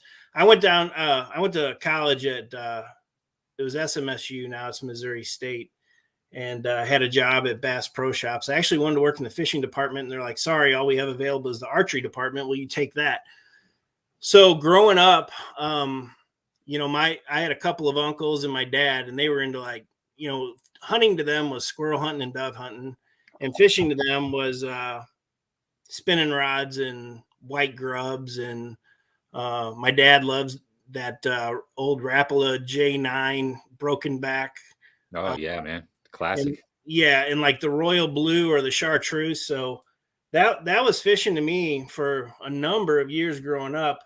And then I just kept going, and then the rest of the family was like, you're nuts. Why do you need that many rods and reels? Why do you need, that many baits? And it really hasn't slowed down to this day. I love tinkering with lures. And actually, after this whole Big Bass Bash thing shook out, like when it was going down, I'm sitting on the sidelines with my dog. I fished with my dog. That's a whole nother story. But I'm sitting on the sidelines, and it was like, I don't know if this is going to work out. But afterwards, man, I've lost sleep over this. It's just been kind of tough to swallow that is the thing that, like, if you had said, hey, Brian, what's your bucket list item? And beyond, my wife and kids, it would have been that tournament. And to make it all the way up onto that stage and come up short is just gut wrenching. I mean, quite honestly. And when I got back, I asked myself, I'm like, what are you looking for? Like, who are you trying to impress? Why is second not good enough for you? Why, what are you trying to do? And so, man, I had to almost self-therapy the deal. I had to sit there and say, why do you like fishing so much? And I made some notes, and more or less what I came down to was the sunrises and the sunsets. That sounds kind of cheesy, but when you're out there running water and there's nobody else around, and just all kinds of crazy nature aspects. I had an owl swoop down and try to take a spook out of the water one time. I had rainbow on the water not too long ago, and just those types of things is like that, man. That's why you fish. You don't fish for money. You don't fish for, I watch your guys' show all the time, but you're not why I go fishing. That it's about me and what makes sense to me. And the other thing I came up with is, in my life, the only time you get that shot of adrenaline to where your legs and your hands just won't quit shaking is when you get that big fish in the live well, or, you get a good deer down. And that's when all of a sudden you just feel as alive as you could possibly feel. And so, I wrote a number of other couple of things down there. I like to tinker. You guys were talking about Topwater earlier. What's your favorite Topwater? Right. I buy these old Charlie Campbell's air spooks, which I'm not sure are any different than a modern, 2-hook. But what I do, again, this is just speaking towards I like to tinker. I'll get stuff like that, but instead of fishing it to where the fish sees that, I take the hardware off and put the hardware there so that I get that visual and the fish gets that. Huh. Interesting. And then you can buy DevCon 2-part epoxy and mix glitters and stuff. So like that's a Charlie Campbell, but I don't know if you can see that glitter. Oh yeah, Yeah. yeah, we can see that. And then I put the 3D eyes on them. Hold on a second. Let me put you in the solo layout. There you Yeah, go. throw it up there now. We can see it on full screen. Yeah, I asked my wife before I opted on. I'm like, should I show him that? Yeah, heck yeah, man. We love looking at different baits and Heck stuff. yeah. That looks again, good. That looks yeah, really good. I guarantee that's not coming through as clean as it looks in person. Yeah, But- we can see the sparkles though on it for sure. Yeah. It looks Yeah. better on our TV over here, though. I can promise. Does you it? Yeah. Yeah. And then I do I tie all my own jigs. I thought about that when we were getting ready to go up on that stage. Like I knew the popular answers, the third place guy, which we should say those guys' names. Third place was Ryan Hopping and fourth place was Joe Carlton. Joe was on here a while ago. So Was he? Yeah, he stopped by. Yeah, I guess congratulations to those that- guys. Yeah, absolutely. And again, going back to the way it played out for me, I can't lose sight of the sight that Ryan and Joe, they wish I slept in that morning. So Sure, I get it. 100%. I get it. And I got congratulations to Kevin. Sounds like he really put in the time. He cares just as much, if not more, than I do. So I will not be fishing with Dion tomorrow. I'll be going to work. But let's if I can share. Can I keep going? Yeah, roll, dude. Yeah. So going into that tournament, the reason I did not sign up sooner is the week leading into Labor Day. Sarah got coronavirus on like Friday, and I think I had it on Saturday. And we did 5-6 days each of not feeling so hot. We both did the vaccination and the booster and all that, but man, we were to where we were sleeping, a couple, 2-3 times a day. We were able to take work calls and stuff, but anyway, so that week going into Labor Day, we both had coronavirus. Then Labor Day, we were like, hey, do we feel good enough to run down to the lake?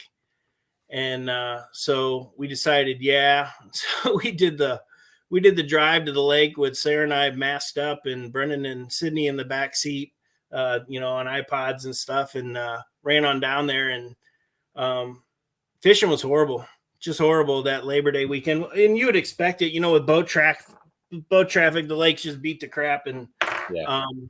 we got down there Friday, and I tinkered around a little bit, and because of how often I fish there, I can pretty much call if it's going to be a rough weekend real early on. And it was like, man, this is going to be rough, but that's not what it's about. Let's do some barbecue, some swimming, and have some fun.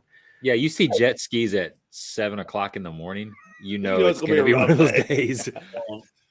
Yeah. So, and Dion said it the other day when he was doing his pre-bash forecasting. That's why the lake is so good. You read all that stuff about the fall and why does the fishing get so rough, and it's about the diluted oxygen, and the big boats help solve that problem. They aerate the lake, but they also beat the hell out of you. And Yeah, amen. There's scary stuff. I was actually in a boat accident two-ish years ago.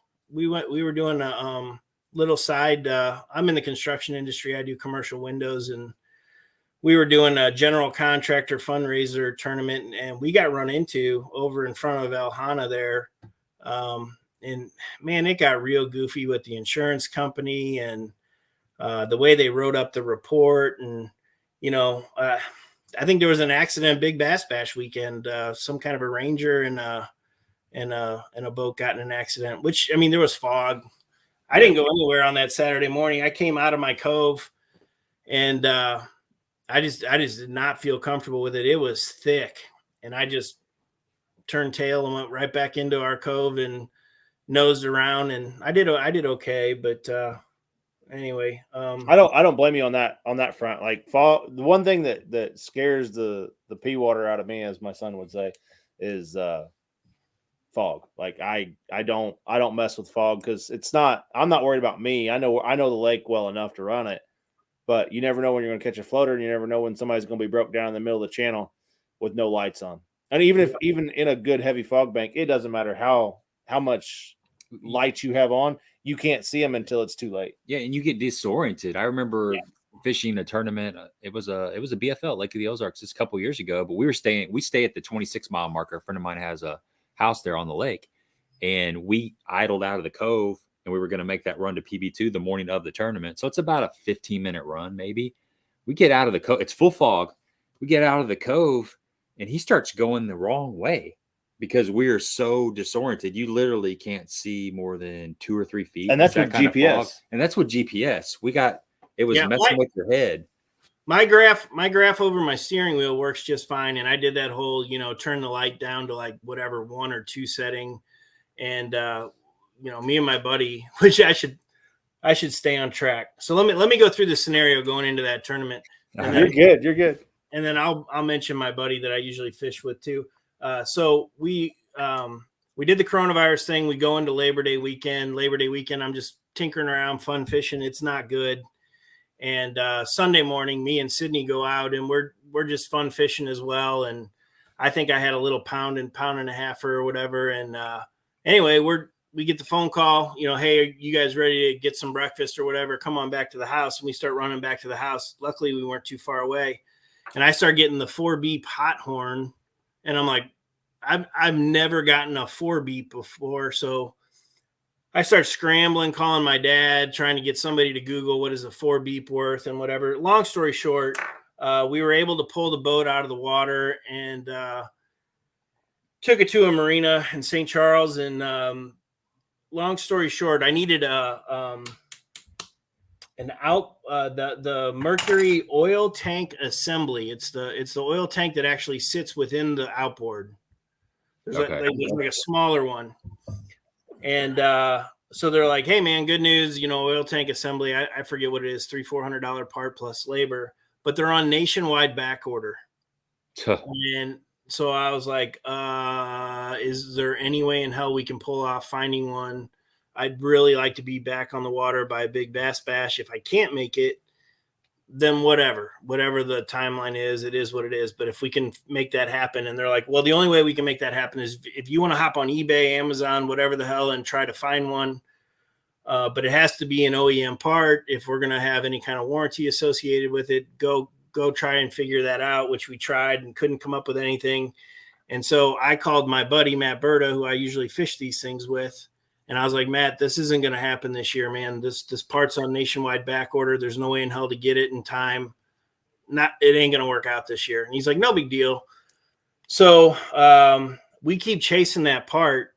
And come to find out, I get a phone call. I'd thrown in the towel. He'd thrown in the towel. And then the marina called, and they're like, hey, we have another boat on the lot that we're going to do other engine work on, and we've got other parts we got to chase down. But if you'd be willing to let us take a semi-used oil tank assembly out of that one and put it in yours, we'll make you a deal on the part, and that would get you back on the water.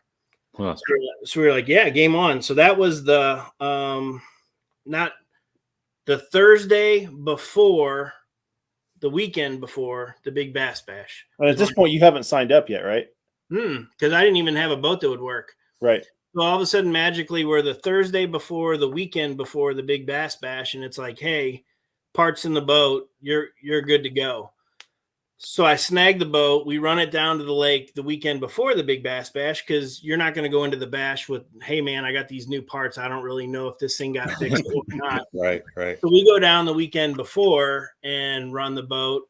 And, you start off not going too far, and then you kind of inch out, and then you're running it pretty good.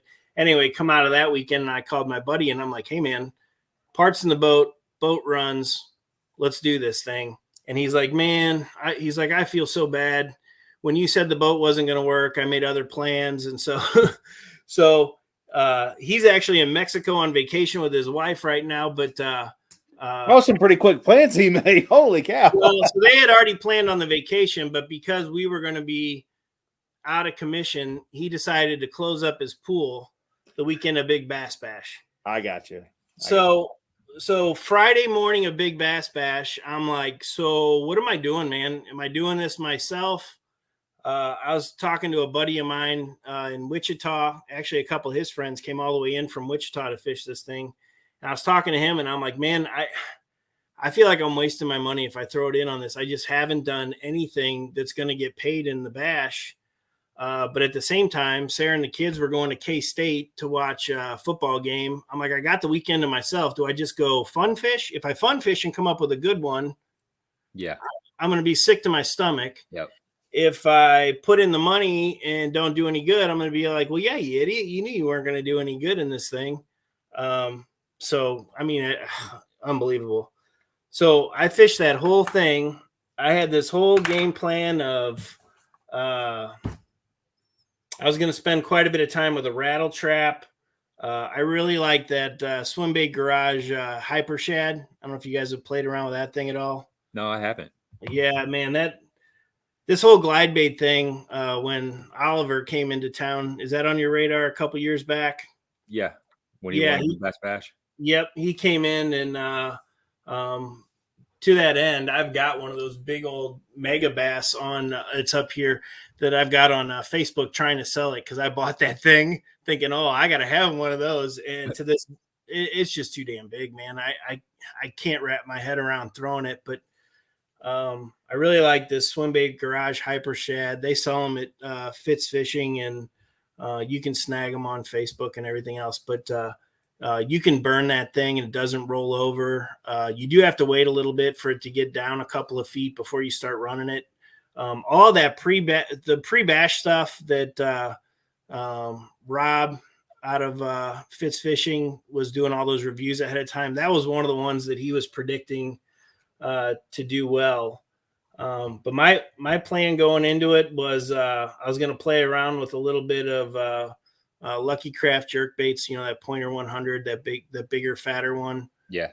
And like I said, the rattle trap, which I'm not a big rattle trap fan on Lake of the Ozarks, but I'd caught a couple of them, that LV 500 going into the weekends before. Nothing monstrous. It was just kind of trying to work a little bit. So I was going to kind of hang my hat on that. But it got to be Sunday at 1:00, and Saturday I caught a bunch of fish, nothing good, maybe a 2 or something like that. A lot of numbers. Sunday was worse, and I don't know if that was because of big boat traffic because it was so beautiful outside or what, but anyway, Sunday it got to be about noon. I fished the whole dang thing in the Gravois up until Sunday, and then I came out and ran all the way down to the dam and just started picking off coves I like on my way back.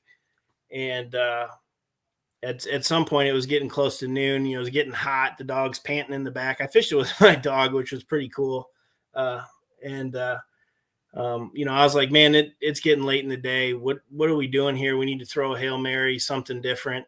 And so what I had been doing is just like Kevin was saying, I was, picking around pretty shallow, and it just wasn't happening for me. So I threw in the towel, went a little bit deeper, went out to Main Lake, backsides of docks, and I picked a dock that was taking waves, but it wasn't getting pounded because halfway back, all the way back in coves was getting just too calm, and it was too hot, and I didn't like it. So, and there wasn't all that much wind either. So that's what I decided to do, is just go try and take advantage of a little bit of those waves. And that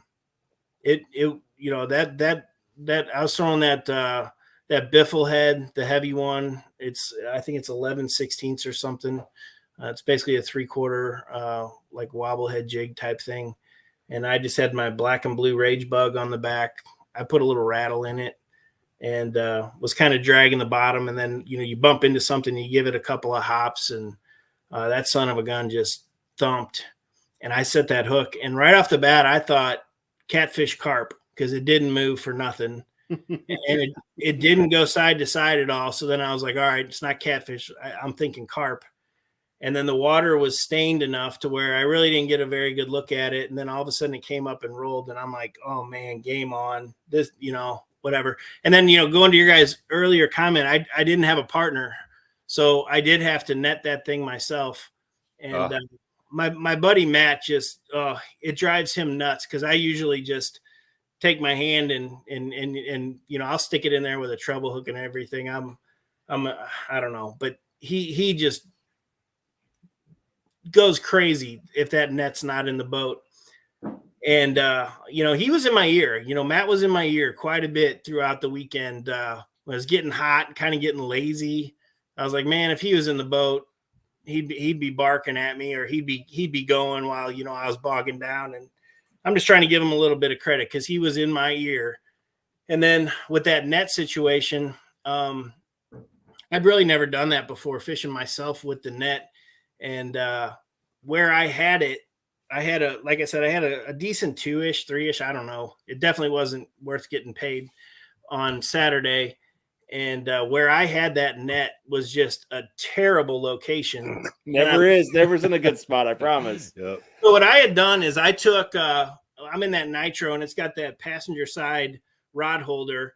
And so what I had done is taken the butt end of the net and put it into the rod holder. And then the top side, the net side, I had taken that rubber keeper, for holding the rods down. Yeah, the strap. And I ran it through a little bit of that rubber netting to hold it down. So all of a sudden now it's game time, and you got to unhook the rubber thing, get it up, get it out of the thing. You got one hand in the air trying to keep the fish happy. This one's in the, dancing around trying to get, it's a mess. That's a cluster. Yep. So that was midday Saturday. And I'm like, why are you even doing this? Like, just, bring the boat in, like either boat flip it or get your hand in there or whatever. But I stayed with that stupid net because I knew if I told a story where the big one got away boat side, that he would just jaw at me and I'd never hear the end of it. So I was like, whatever, we're going to keep it in play. And I used it. I used it on Saturday on that big fish. And just like you guys were talking about earlier, it is a dance of how much are you going to reel in before you go to that net. Yeah. You're kind of doing one of these. One's going, one's staying. And it worked out. So I get it in the boat. I knew what I had. Didn't mess around with it at all. Straight to the live well.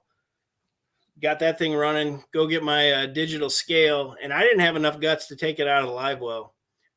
So I hooked, I got that Rapala digital scale that keeps whatever, the different spots and everything. And I didn't even take it out of the live well. I just hooked it up and lifted up, and the scale got to 617, and I knew its tail was still down in the water. And I called Sarah on the phone, and I'm like, I may have just won this thing. And you know what she says? Oh, that's nice. That's all you get, huh? That's all nice. That's nice. So anyway, so then I got off the phone. I'm like, yeah. So I got to go weigh this thing in. I'm done at this point. It's 1:15-ish, whatever. And I got that in the boat. And then I texted my buddy Matt, and I'm like, 6:17 in the boat, going to weigh in. And then, we stayed in touch throughout that whole weigh in. And then my buddy from Wichita, and obviously Sarah and the kids and all of that. And man, what a day. So what area of the lake were you fishing? So all day Saturdays in the Gravois, all the way up north, all the way down to the mouth of the Gravois, just tinkering around with the stuff. But I didn't have like, hey, if I go do this should work. It was just Brian's on the lake for the weekend again. Yeah, you're just fishing. Running the docks that have worked for him in the past, and just looking for anything to be consistent or point me in the right direction. And it just wasn't coming. I had a couple on that hyper shad, which you don't catch little fish on that hyper shad. They were good fish, not anything worth running for a weigh into. That rattle trap was doing some stuff. I didn't catch a jig fish all weekend. I don't even know what to say about that. Just, it didn't happen. I got a spinner bait I make. I get parts off the internet, and then I tie skirts, and that thing usually produces pretty good in the fall, and it wasn't happening. It just wasn't a good day of fishing for me anyway.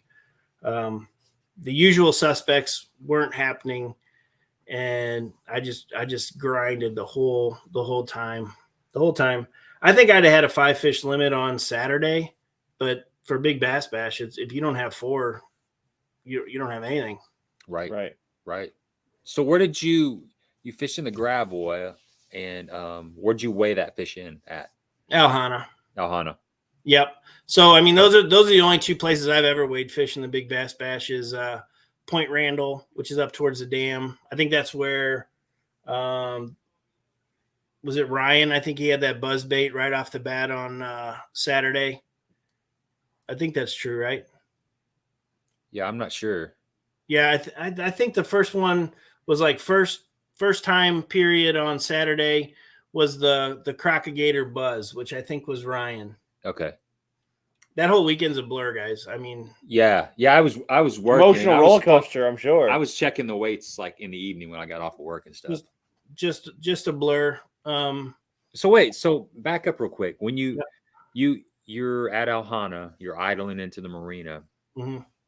What's going through your mind at that time? You thought you could possibly have Surely second. Mm-hmm. And then anything else was gravy. So when you put that fish in the bag, you're walking up there. I zipped it. Were you getting a lot of looks? I mean, were people like, "Dang, that's a big head in that bag"? No. So everybody was distracted by the dog, and it was 1:30. So I was not anywhere near the buzzer.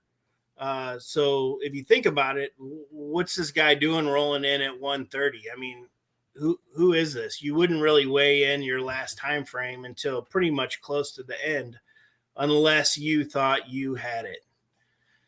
So because the last one runs from 1 to 3. So you would typically keep fishing all the way up till that deadline, unless you knew you were done. And here I am catching the fish at 1:15 and weighing in at 1:30. Not 10 minutes or so of a boat ride over there. And so I pull in, and the Alhana guys, man, they're sure friendly. And so I get in there. There might have been a boat gassing up or something like that, but I was pretty much it.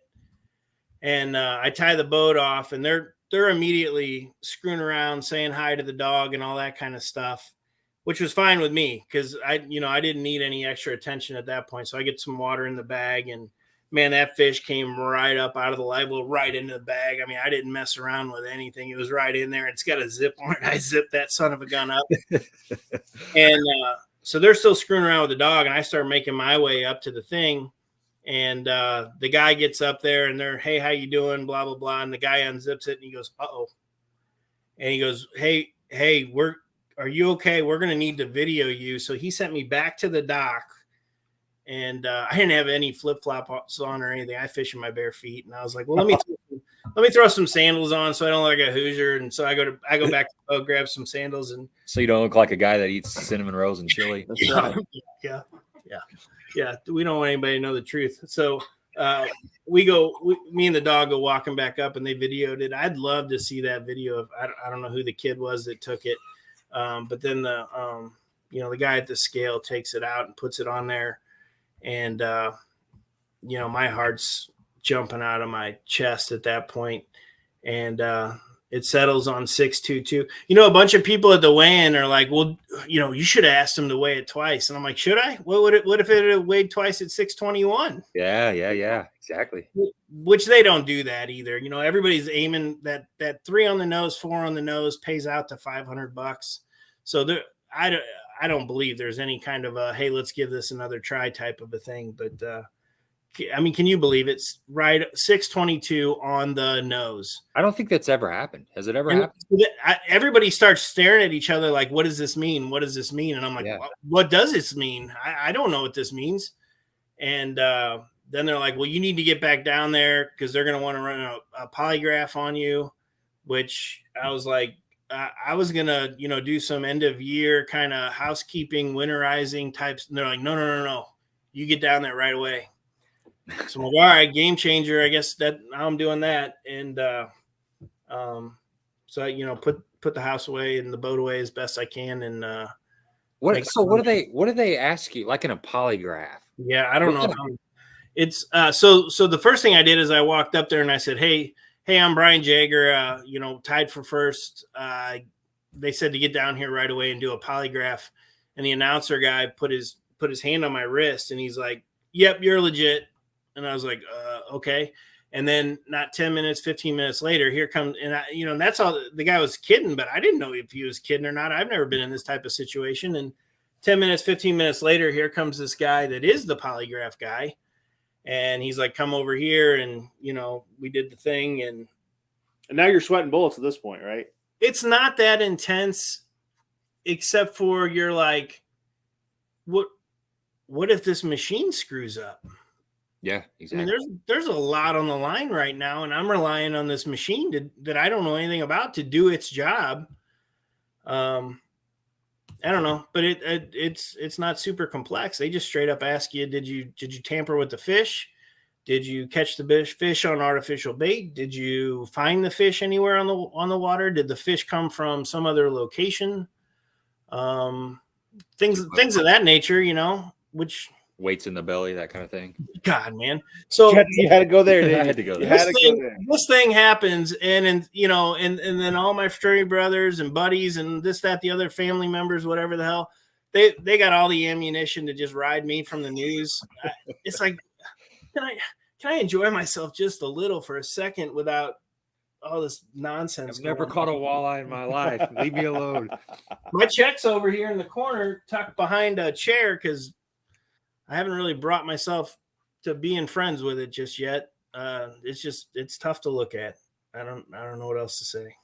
Yeah, I can understand, man. I can understand. Somebody asked this earlier. What are your thoughts on the tiebreaker, the way that they do the tiebreaker? Say you would have been entry fee, you would have got your entry fee in first, and you were sitting in the same position, you know, but flipped around, you know, because you got to put it in that perspective as well. Yeah, I mean, obviously I'm biased. I've gone through this and lost sleep over it, and to this very second, I still don't know that I got my head wrapped around it, but I'm in way better shape than I was. Whatever. That Sunday night, my head's just like, you know, just a swarm of bees going off in my head. I so many thoughts and ideas and whatever of what ifs. And, but anyway, my thought is, and nothing against Kevin. I mean, congratulations. And sounded like he was splitting it with his partner, which is same thing I would have been doing, you know, back to Matt. Decided to clean his pool out. He left some money on the table. All he had to do is go for a boat ride, and right? That have paid out pretty nice for him. But who'd have guessed? But yeah, to answer the question, I don't know. I would say, so that nobody comes away with any kind of sore feelings, you take first and second, add them up, split it down the middle, and then honestly, this trophy that says second is kind of hard to look at as well. I mean, whether that's an asterisk that says tied for first or something to that effect. But I don't feel like I came in second. I mean, 3,500, 3,600, whatever the hell anglers, and me and Kevin tied. It doesn't feel like anything less than first to me. So yeah, but the paperwork doesn't say so, and it's tough. Yeah, I understand. I could feel your pain. I was thinking about that after we talked, Well, you and I discussed it at length this week. Like, yeah, like maybe I was fish thinking, off, or yeah, like 2 hours out. Yeah, Gabe had said something real briefly in his "Hey, how you doing? Would you come on the show?" thing about a fish off. The thing that's tricky about that is, my boat wasn't at PB2. I don't know if Kevin's was, but if that was the way it shook out, you would have to get you know, because he was fishing at the in the river. Yeah, he's in the river, and I couldn't be any further away where I had kind of gotten my head wrapped around things in the Gravois. So you'd almost have to put, you know, Major League Fishing style, some kind of a judge in each guy's boat, and you'd almost have to do that. Just, you know, start counting, weighing everything at 12 inches and see where everybody comes in 2 hours later. But the logistics of all that, and everybody was standing around waiting for that boat giveaway. You know, that was another thing, man. And I told Gabe, I have no interest in trying to sound like a whiner, because again, you know, Ryan and Joe that came in third and fourth, I guarantee they're like, shut up, quit whining. But, you know, I kind of lost my thought there, but I think we all feel for you in the chat, saying the same thing. I mean, we all feel for, I mean, it sucks, like, but at the end of the day, whether it's a fish off, whether it's a, you know, we talked about earlier, a rebump of the fish. In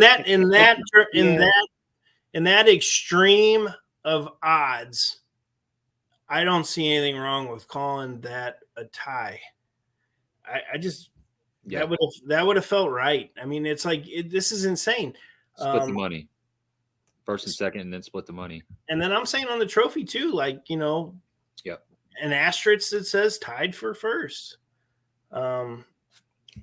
It's so astronomical. I mean, just it's so astronomical. And then, you know, so you got, man, again, please don't take this as whining. It's just what I've had to, you know, watch is, you know, Kevin left with 5 times what I left with. And then the guy that won the boat had like a $40,000 boat, and I did my job. I mean, the magic happened, and I went home with half of the lottery boat guy and a fifth of what Kevin went home with. And the magic happened, you know, the magic happened. It's just the paperwork doesn't say it. One of the things, this goes back to me saying, what the hell do you fish for? Who are you trying to impress? But you know, we eat it like wobbly boots barbecue all the time. And I don't know if you guys are familiar with that up on the strip there. Yeah. Wobbly boots. Yeah, Great. I've eaten there before. Oh, it's so good. Now we're back to the food thing, right? Like, yeah, I'm getting hungry again. You guys want to talk about the kick-ass salad at Wobbly Boots? And yeah. So, you just said salad, and there's nothing kick ass. No. I agree, but get that salad. And you gotta try it. We usually go to half sauce. Go ahead and get your meal. Go ahead and get your meal with your potato and whatever the hell. But get that salad. And I mean, you guys got my email now. Send me a phone call or a text and tell me if I'm crazy or not. I don't think you will. And tell you thanks. Sure. Huh? Yeah. Tell you thanks. Yeah, you can send me the thanks later. But anyway, going into that restaurant, there's a magazine. I think it's called like Fishing Times, you know, and you know, we always snag one. So back, you know, when we're eating dinner, making some food or whatever, those magazines are always laying around, and Big Bass Bash is always covered in them. All the local guys, you know, James Dill and Sikora and all those guys are in there. Anyway, to have your name in that type of thing is, you know, that's just as cool as it gets for me in my world as a bass geek. And then being a Lake of the Ozarks, you know, St. Louis born, that's as cool as it gets. And I'm not sure, even though I tied, that I'll be in there. And, you know, one of the things that happened, and again, I don't like to be negative. I'm just on this little negative rant right now, but Lake Expo, which is like another, you know, Facebook thing we follow and stuff. They had the whole thing on Kevin, and then it was in, hey, P.S. Brian did it too, but, you know, no phone call or nothing like that. And spelled my name wrong. And my wife wrote a little snarky comment like, come on, get it right. And they had put a Y instead of a J, but they had done Jeager or Yeager. And she's like, come on, get it right. And they changed it to the J, and it's like, it's still not right, fellas. I mean, you know, all you gotta do is copy and paste, but it's that type of feeling that just, it got outside of catching fish, and it went into this other little nuance. And rules are rules. It was in writing. You know, there's no debating it. That's the way it was laid out. Would I change it if I was running the show? Yeah, I'd change it. Tweak it. I think we found the solution right here from Andy. Tweak it in some manner. You guys should both, if there's ever a tie, fish off the bank. Both guys should fish off the bank for 30 minutes for the tiebreaker. Yeah. Go old school. That day we might have been there. We might have been there for a couple of days fishing. Yeah, no kidding. I don't know if you saw that from Joe. He said he was in second for half a day on Saturday and finished fourth last hour on Sunday. Yeah, I mean, and that's what I'm trying to say is, like, I don't feel right dwelling on the downside, because it played out per the rules. Yeah, and you got to think, I mean, you got to try to think of it the other way too, like you said, coming off of being sick and coming off of your boat being out of commission, think your health got better. They were able to find a miracle part, so to speak, right, put you on the water by yourself without a net. And the net was, you know, in a pickle. It was all tangled up and stuff. And you still got that fish in the boat. Pre-fishing. No pre-fishing, really. You know, you paid Yeah. $190 bucks, and you came away with $20,000. My pre-fish was Saturday. Yeah. Yeah. And that was during a Sunday BFL. was me having my head wrapped around a couple ideas. There was a BFL going on, that super tournament down there that Saturday and that Sunday. So you probably saw a few boats on the water, I would imagine. Yeah. I mean, but to me, that's the norm, because outside of spring and fall, I get out early, you know, crack of dawn type of stuff, and then I duck and cover. Usually by 10:30, certainly 11. And that's just because, you know, the situation I'm in, family's calling saying, hey, you ready to, you know, grab some breakfast or whatever? Are you staying out? What do you got going on? And everything just starts getting beat to hell. We, in the Gravois, we used to have things pretty calm. And then Jolly Rogers went in, and then Coconuts went in. And then it was game on, because now there's a travel path for the big boats, and it changed everything. And if you want to get outside of boat traffic now, you got to get north of, in my opinion, you got to get north of Coconuts, which is really putting you up there to the northern end. And you know, one of the things that was interesting was listening to Dion talk about. I didn't realize that he spends that kind of time in the Gravois. Do you guys remember him saying that? Yeah. Mm-hmm.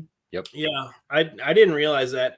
So many people, it's like, you know, where are you fishing? Everybody says the river.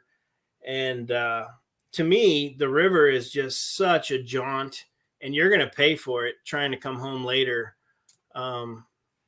So, I mean, Hurricane Deck, the river, all of that, the places that Kevin was just talking about going, I don't think, what is it? Proctor's Cove or whatever. Yeah. What do you say? Well, no. So believe me. I mean, Brushy and Wigwam up in that area. Yeah. I'm a freak for notes. So I wrote all that down, but I may never see any of that, just because of, it's pretty far up there. Well, and so I don't ever get to fish the work week, which is really when you could enjoy yourself and go explore. I show up at party time, and you know, you got to get out there in January and February. Yeah. I mean, so that type of stuff. But usually I'm in a deer stand, you know. Yeah, that lake is, for people that are on here. Of course, a lot of people that are on here are familiar with Lake of the Ozarks, but people that are not, it's unbelievable how rough that place gets. You got a lot of bluff walls in certain areas, and those waves just go back and forth. And you're not, you know, it's not uncommon to see 50 and 60 foot boats out there with just massive amounts of horsepower. Mm-hmm. It's pretty intense out there. It's called Lake of the Oceans. It's not when they're going fast when it gets you. It's when they're just yeah, that nose is up and they're plowing. Yeah, which a lot of times, I mean, that's what I run into, is that's that first boat you do see in the morning is, you know, the guy that's out there skiing, and man, they just start pushing those waves, you know, and I don't know, but yeah, that's the world I live in, is get out there in the morning, enjoy yourself till 10 o'clock or so, and then duck and cover. And then roundabout when everybody starts going home to grab a bite to eat, sneak back out there till past dark. But you know, in the summer months, it's night fishing is really where it's at. But you know, with the kids, that's not where I'm at right now. You know, what Kevin was talking about, where he's, you know, 60 years old and can pre-fish for 4 days and you know, go on a guide trip with Dion tomorrow. That's where I hope I am at 60. I'm not there yet. I got, you know, 10 years or so before I could put myself in that zone, maybe even 15. But you know, good for him. That's where I hope I am at that stage in life. So heck yeah. Yeah, definitely. Stephanie says, has there ever been a tie in the Big Bass Bash? And I don't think so. Not that I know of. What do you think? You've never heard of that, have you, Brian? A tie for first? Yeah. No. No. I don't know what the first year I put my foot in the game. Me and a couple of college buddies, couple of high school buddies, and my dad are in a bowling league. we were actually prior coronavirus messed it all up, but my dad can't get coronavirus. He's got, complications or whatever, and it just busted up the team. But anyway, we were bowling one night on a Monday, and a guy had a big Bass shirt on. It said Lake of the Ozarks, and I just started talking to him about it. And my buddy Matt's on my bowling team, and I said, Matt, get up here, listen to this, how this whole thing plays out. And that was the year we put our foot in the game. And that very first time was spring jerkbait fish for 6.55. Got paid $700, and we were hooked.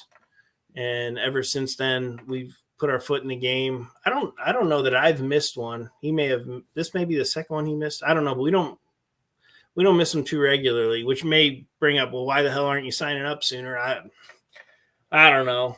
I bet Matt doesn't miss another one though. Probably not. Probably not. For me anyway, to put your $200 out, basically it's $195 entry fee. $200, man. If I put $200 on the line and one of the kids got sick or whatever, that with me being a family guy, there's a lot of variables that could take me out of that game, and I would just forfeit my $200. So yeah. To just say, hey, it's a no-brainer, throw $200 in there. It's not where I'm at in my life. I need things to be lined up before I can do that. I don't like wasting money just as much as the next guy. I mean, you all can look at my boat and Gabe's boat and say, well, that's a waste of money for putting all that money into a John boat, but $200 is $200. $200 is maybe the entry for my kids' next baseball. Yeah. Hey, let me throw this in there. Speaking of $200, so what I like to do, I like the old school Daiwa reels, the old Zillions and TDZs and TDXs, what Brower was fishing with and Chad Brower and Denny back in the day. I still like those. And what I do, I wanted to say something about this. Trey Harple out of St. Charles. Yep. TH Reel Tuning and Cleaning LLC. You can find him on Facebook. That's TH Reel Tuning and Cleaning LLC. He's on here every once in a while. TH Custom. Yeah, so he does, he does the Boca bearings and the Carbon Tex drags and all of that and cleans them up for you. So that's what I use. And then, I listened to Dion. I listened to the Crocagator folks. I know those were the popular things to catch them on. But it's not what worked for me that day. I don't have one of Dion's jigs yet. I'll certainly check them out. I don't have one yet. I tie my own jigs. I use that Omega flipping jig. Mm-hmm. I got just every color you could imagine, a skirt and living rubber and silicone and stuff. And depending on my mood, I build them as I go. Yeah, there's a lot of guys that do that. They just have the heads and then they get pre-order skirts or they make their own skirts. It's not that hard to make skirts. You can just get the tabs and make your own skirts. Yep. And I'll do you one more. So every year I try to build, what are you going to bring to the table this year that you didn't have before? I started trying to focus on tubes. I've never been much of a tube guy, and that glide bait, I started trying to kind of bring that to the table. But one of the things I got into a couple of years ago, there's that YouTube videos for that world's worst fishing where you get molds and shoot your own soft plastics. And man, that's a whole nother world. Is that on your guys' radar at all? He does a little bit of that. Not soft plastics. I don't do soft plastics, but I pour all my own jigs. Yeah, it's fun, man. So like dead on plastics is where you can get a lot of your dyes, and they come in. So when you make your own plastics, you can dial in the buoyancy. You can dial in the durometer, which is how stiff they are.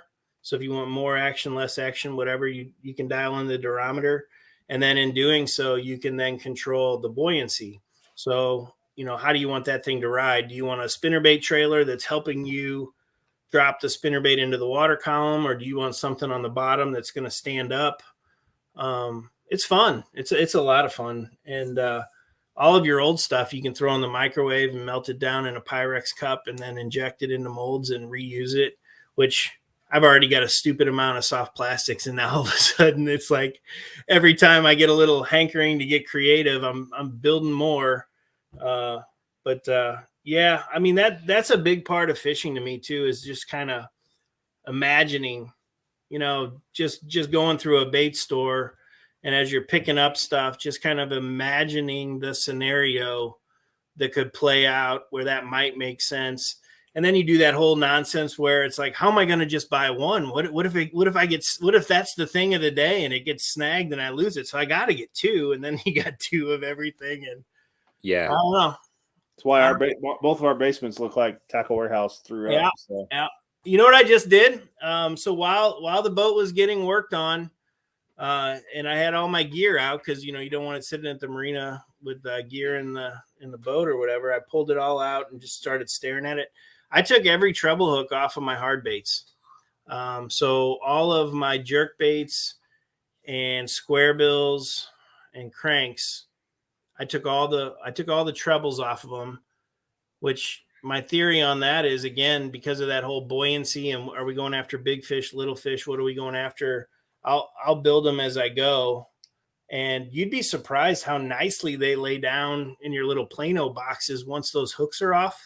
Oh, I bet. I mean, you're not doing that thing where you're bringing up a chandelier. They're just, Yeah, right. I want That's that my favorite color. part about throwing a crankbait, is bringing that up. Yeah, I've never seen this. Shaking the piss out of it. Right. Half the time you're settling for one just because it came out clean. And you didn't even, and then you start getting, as I was doing that and I started working my way through the pile, I was like, oh, that's right. Yeah. I remember I was at that fishing show where I picked this thing up, and it's buried in a. Love it. Yeah. It's a good idea to do that, probably. That way, you got fresh hardware on there, fresh hooks and stuff. And then the other thing is you're not getting that, because as they're in there and riding around and dragged out, put back in, whatever, you're getting that road rash on them as they just kind of get lightly scraped year over year. Yeah. Which can be good if you've got that bone undercoat. A lot of the best baits out there. Yeah. The nice, pretty paint job wears off and it starts showing that bone. That's when it starts Smith getting with, good. Yep. Mm-hmm. Yeah. You were talking about that earlier. The best jig is a beat up one. I totally agree. Those biffle heads I use, they start off as like a mottled copper color. Yeah. I like them when they're about half beat up.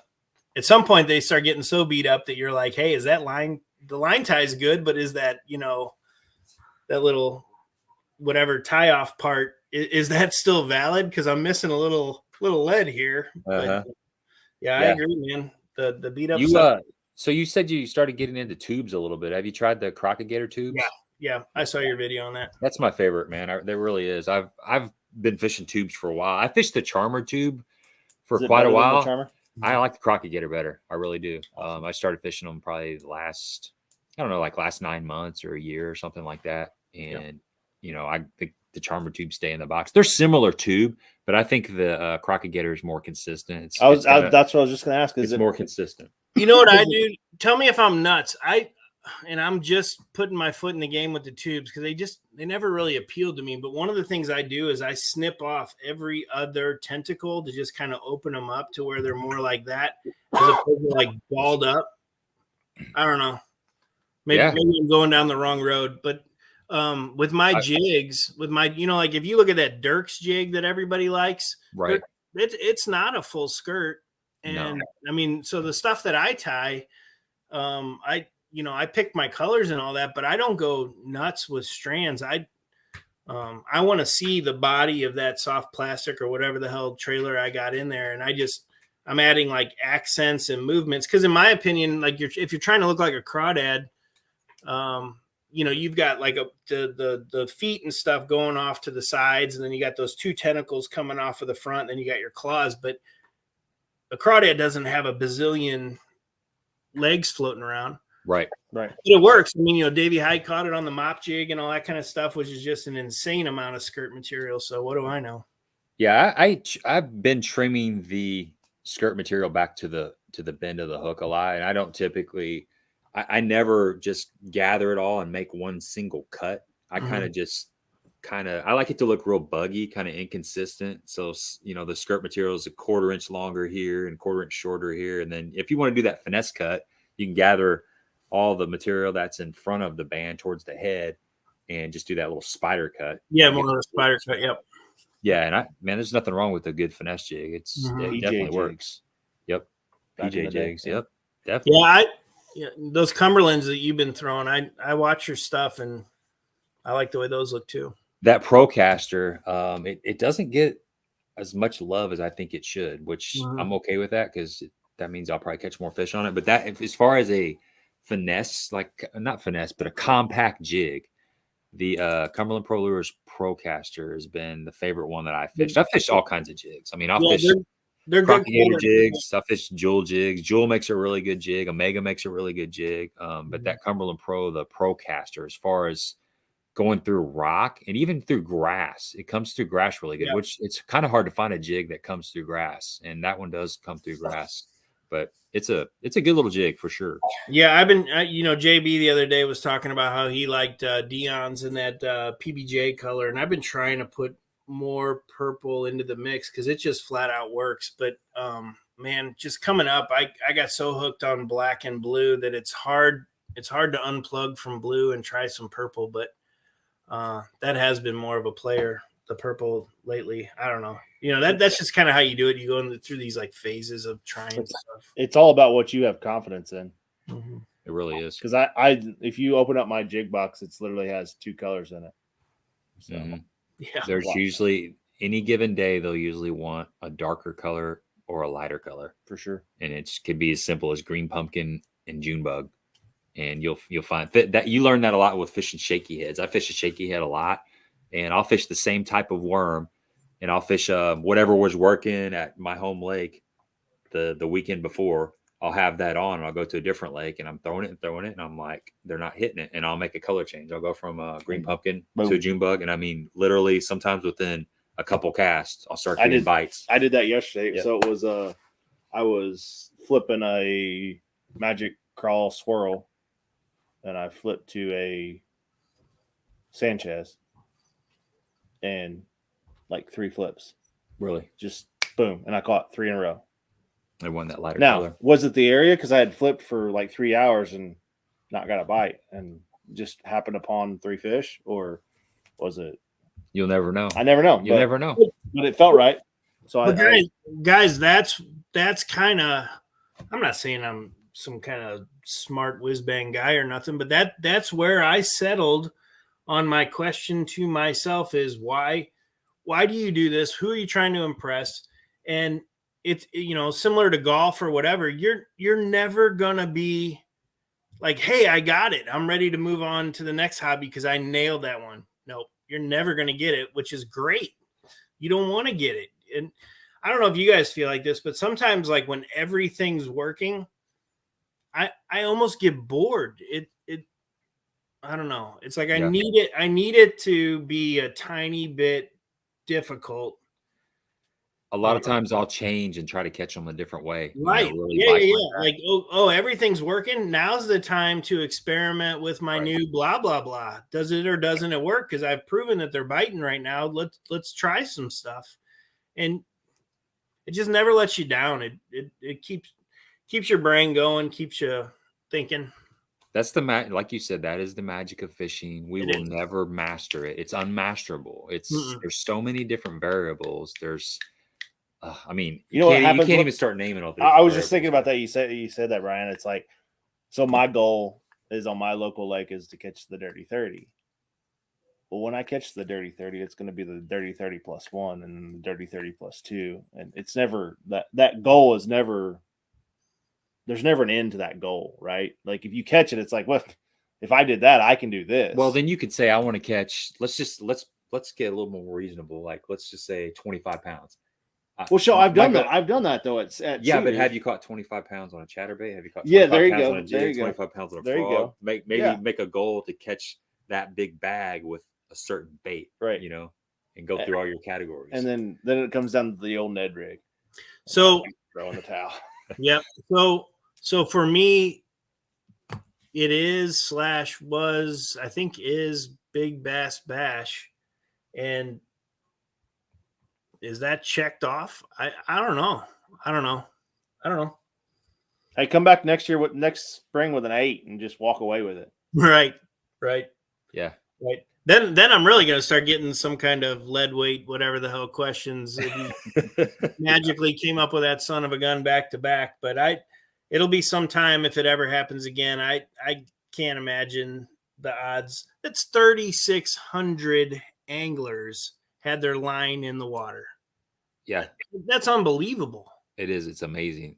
And you still caught the biggest fish. Did you go Even buy a though there lottery was ticket? two? I gotta go to bed here soon, fish. so don't start me worrying again. But yeah, man, 30. I mean, so That's every piece of water covered, every lure you could imagine presented, and the magic came together that day. yeah. Well, it's getting late. We're gonna wrap this up. You got to And- leave in the morning. so- Yeah, I'm going to Pickwick. I'm leaving for Pickwick tomorrow morning. We got a regional, the BFL to regional down there. Good So, luck. yeah, thanks. I'm gonna need it. I'm just hoping to catch a few. I'd love to make that day 3. I'd love to make that day 3 and get a chance. Have you to ever made day All-American. 3 in a regional? No, I have not. No, I was sitting in 12th place last year in the first day, and they take the top 12. But second day I zeroed, so I dropped to like 30 something. Just need 2 good days. 13th was mine. Yeah, you were right there. 13th. God, you were right there. That's right. That was Cherokee, right? Lost to 4. I lost to like 3.5 with 30 minutes to go. No, that was at. No, that was Neely Henry. Yeah, it was Neely. Yeah, Yeah, Neely Henry. Yep. Yeah, you've been closer than I have. I remember that. that sucked. Yeah. You're gonna be on a YouTube Impressive. channel. So, yeah, we'll wrap this up, man. Thanks for hanging out with us. Poke your head in right now. These kids think YouTube's the coolest thing in the world. Yeah, come Heck yeah. on. Hey there, little ladies. How are you? Good. You guys are up late. This is Gabe and this is Jonathan. Say hi. Hey, what's your name? Sydney. Sydney. Sydney. Well, you're cute. You're Yeah, cute. she's my little fishing partner. She's got a bright future. That's awesome. Heck yeah, man. That's awesome. Start them young. Hey, my son thinks it's the coolest thing that Dad goes to Mine doesn't. YouTube every Monday night. So It drives me up the wall. When I was 8 years old, if we would have had a boat or a lake to go to, I wouldn't have known what to do with myself. And maybe that's why I became so intense about it, is because we didn't, and I did want it so bad in the future. And so I don't know, but my son, who has grown up with the boat, certainly likes to fish, but I don't know. I don't know. I don't want to say he takes it for granted. He enjoys it, but the stupid tablets and all that other crap, and staying up and watching DVDs and stuff to where he can't get up in the morning. I'm hoping it shows up on his radar eventually, but Sydney here. I fished in college, and I had a lot of college friends that were successful college anglers and still successful today that didn't start fishing until they were in college. Yeah, I know of a couple of situations where the dad, I don't want to say forced, but certainly said, "Hey, here's what we're doing today." And when the kid said, "Hey, Dad, I'm bored. I want to go home," it was like, "No, we're gonna keep going." And I mean, you'll burn them out. So for sure. pick and choose your battles, because they'll never get to that point of recognizing how great it can be if you cook them on the front end by, making them do something they don't want to do. Nope. You just got to make little suggestions and try to lead them down the right road. That's right. Let them That's right. Let them. make the decisions. Maybe that's the answer. Is number next is forget trying to win the big bash again and teach your kids to do it. That's right. There you go, That's man. right. There you go. Hey guys, All right, it was super nice talking to you guys, and You betcha. keep me on your radar. I mean, it's absolutely wonderful to be able to come on and just kind of tell the tale. Yeah, Awesome. it was great talking with you. It was nice to meet you, and we'll stay in touch. Glad to have you. All right, man. guys. Talk to you later. Good night, everybody. Good night. Night. Bye-bye.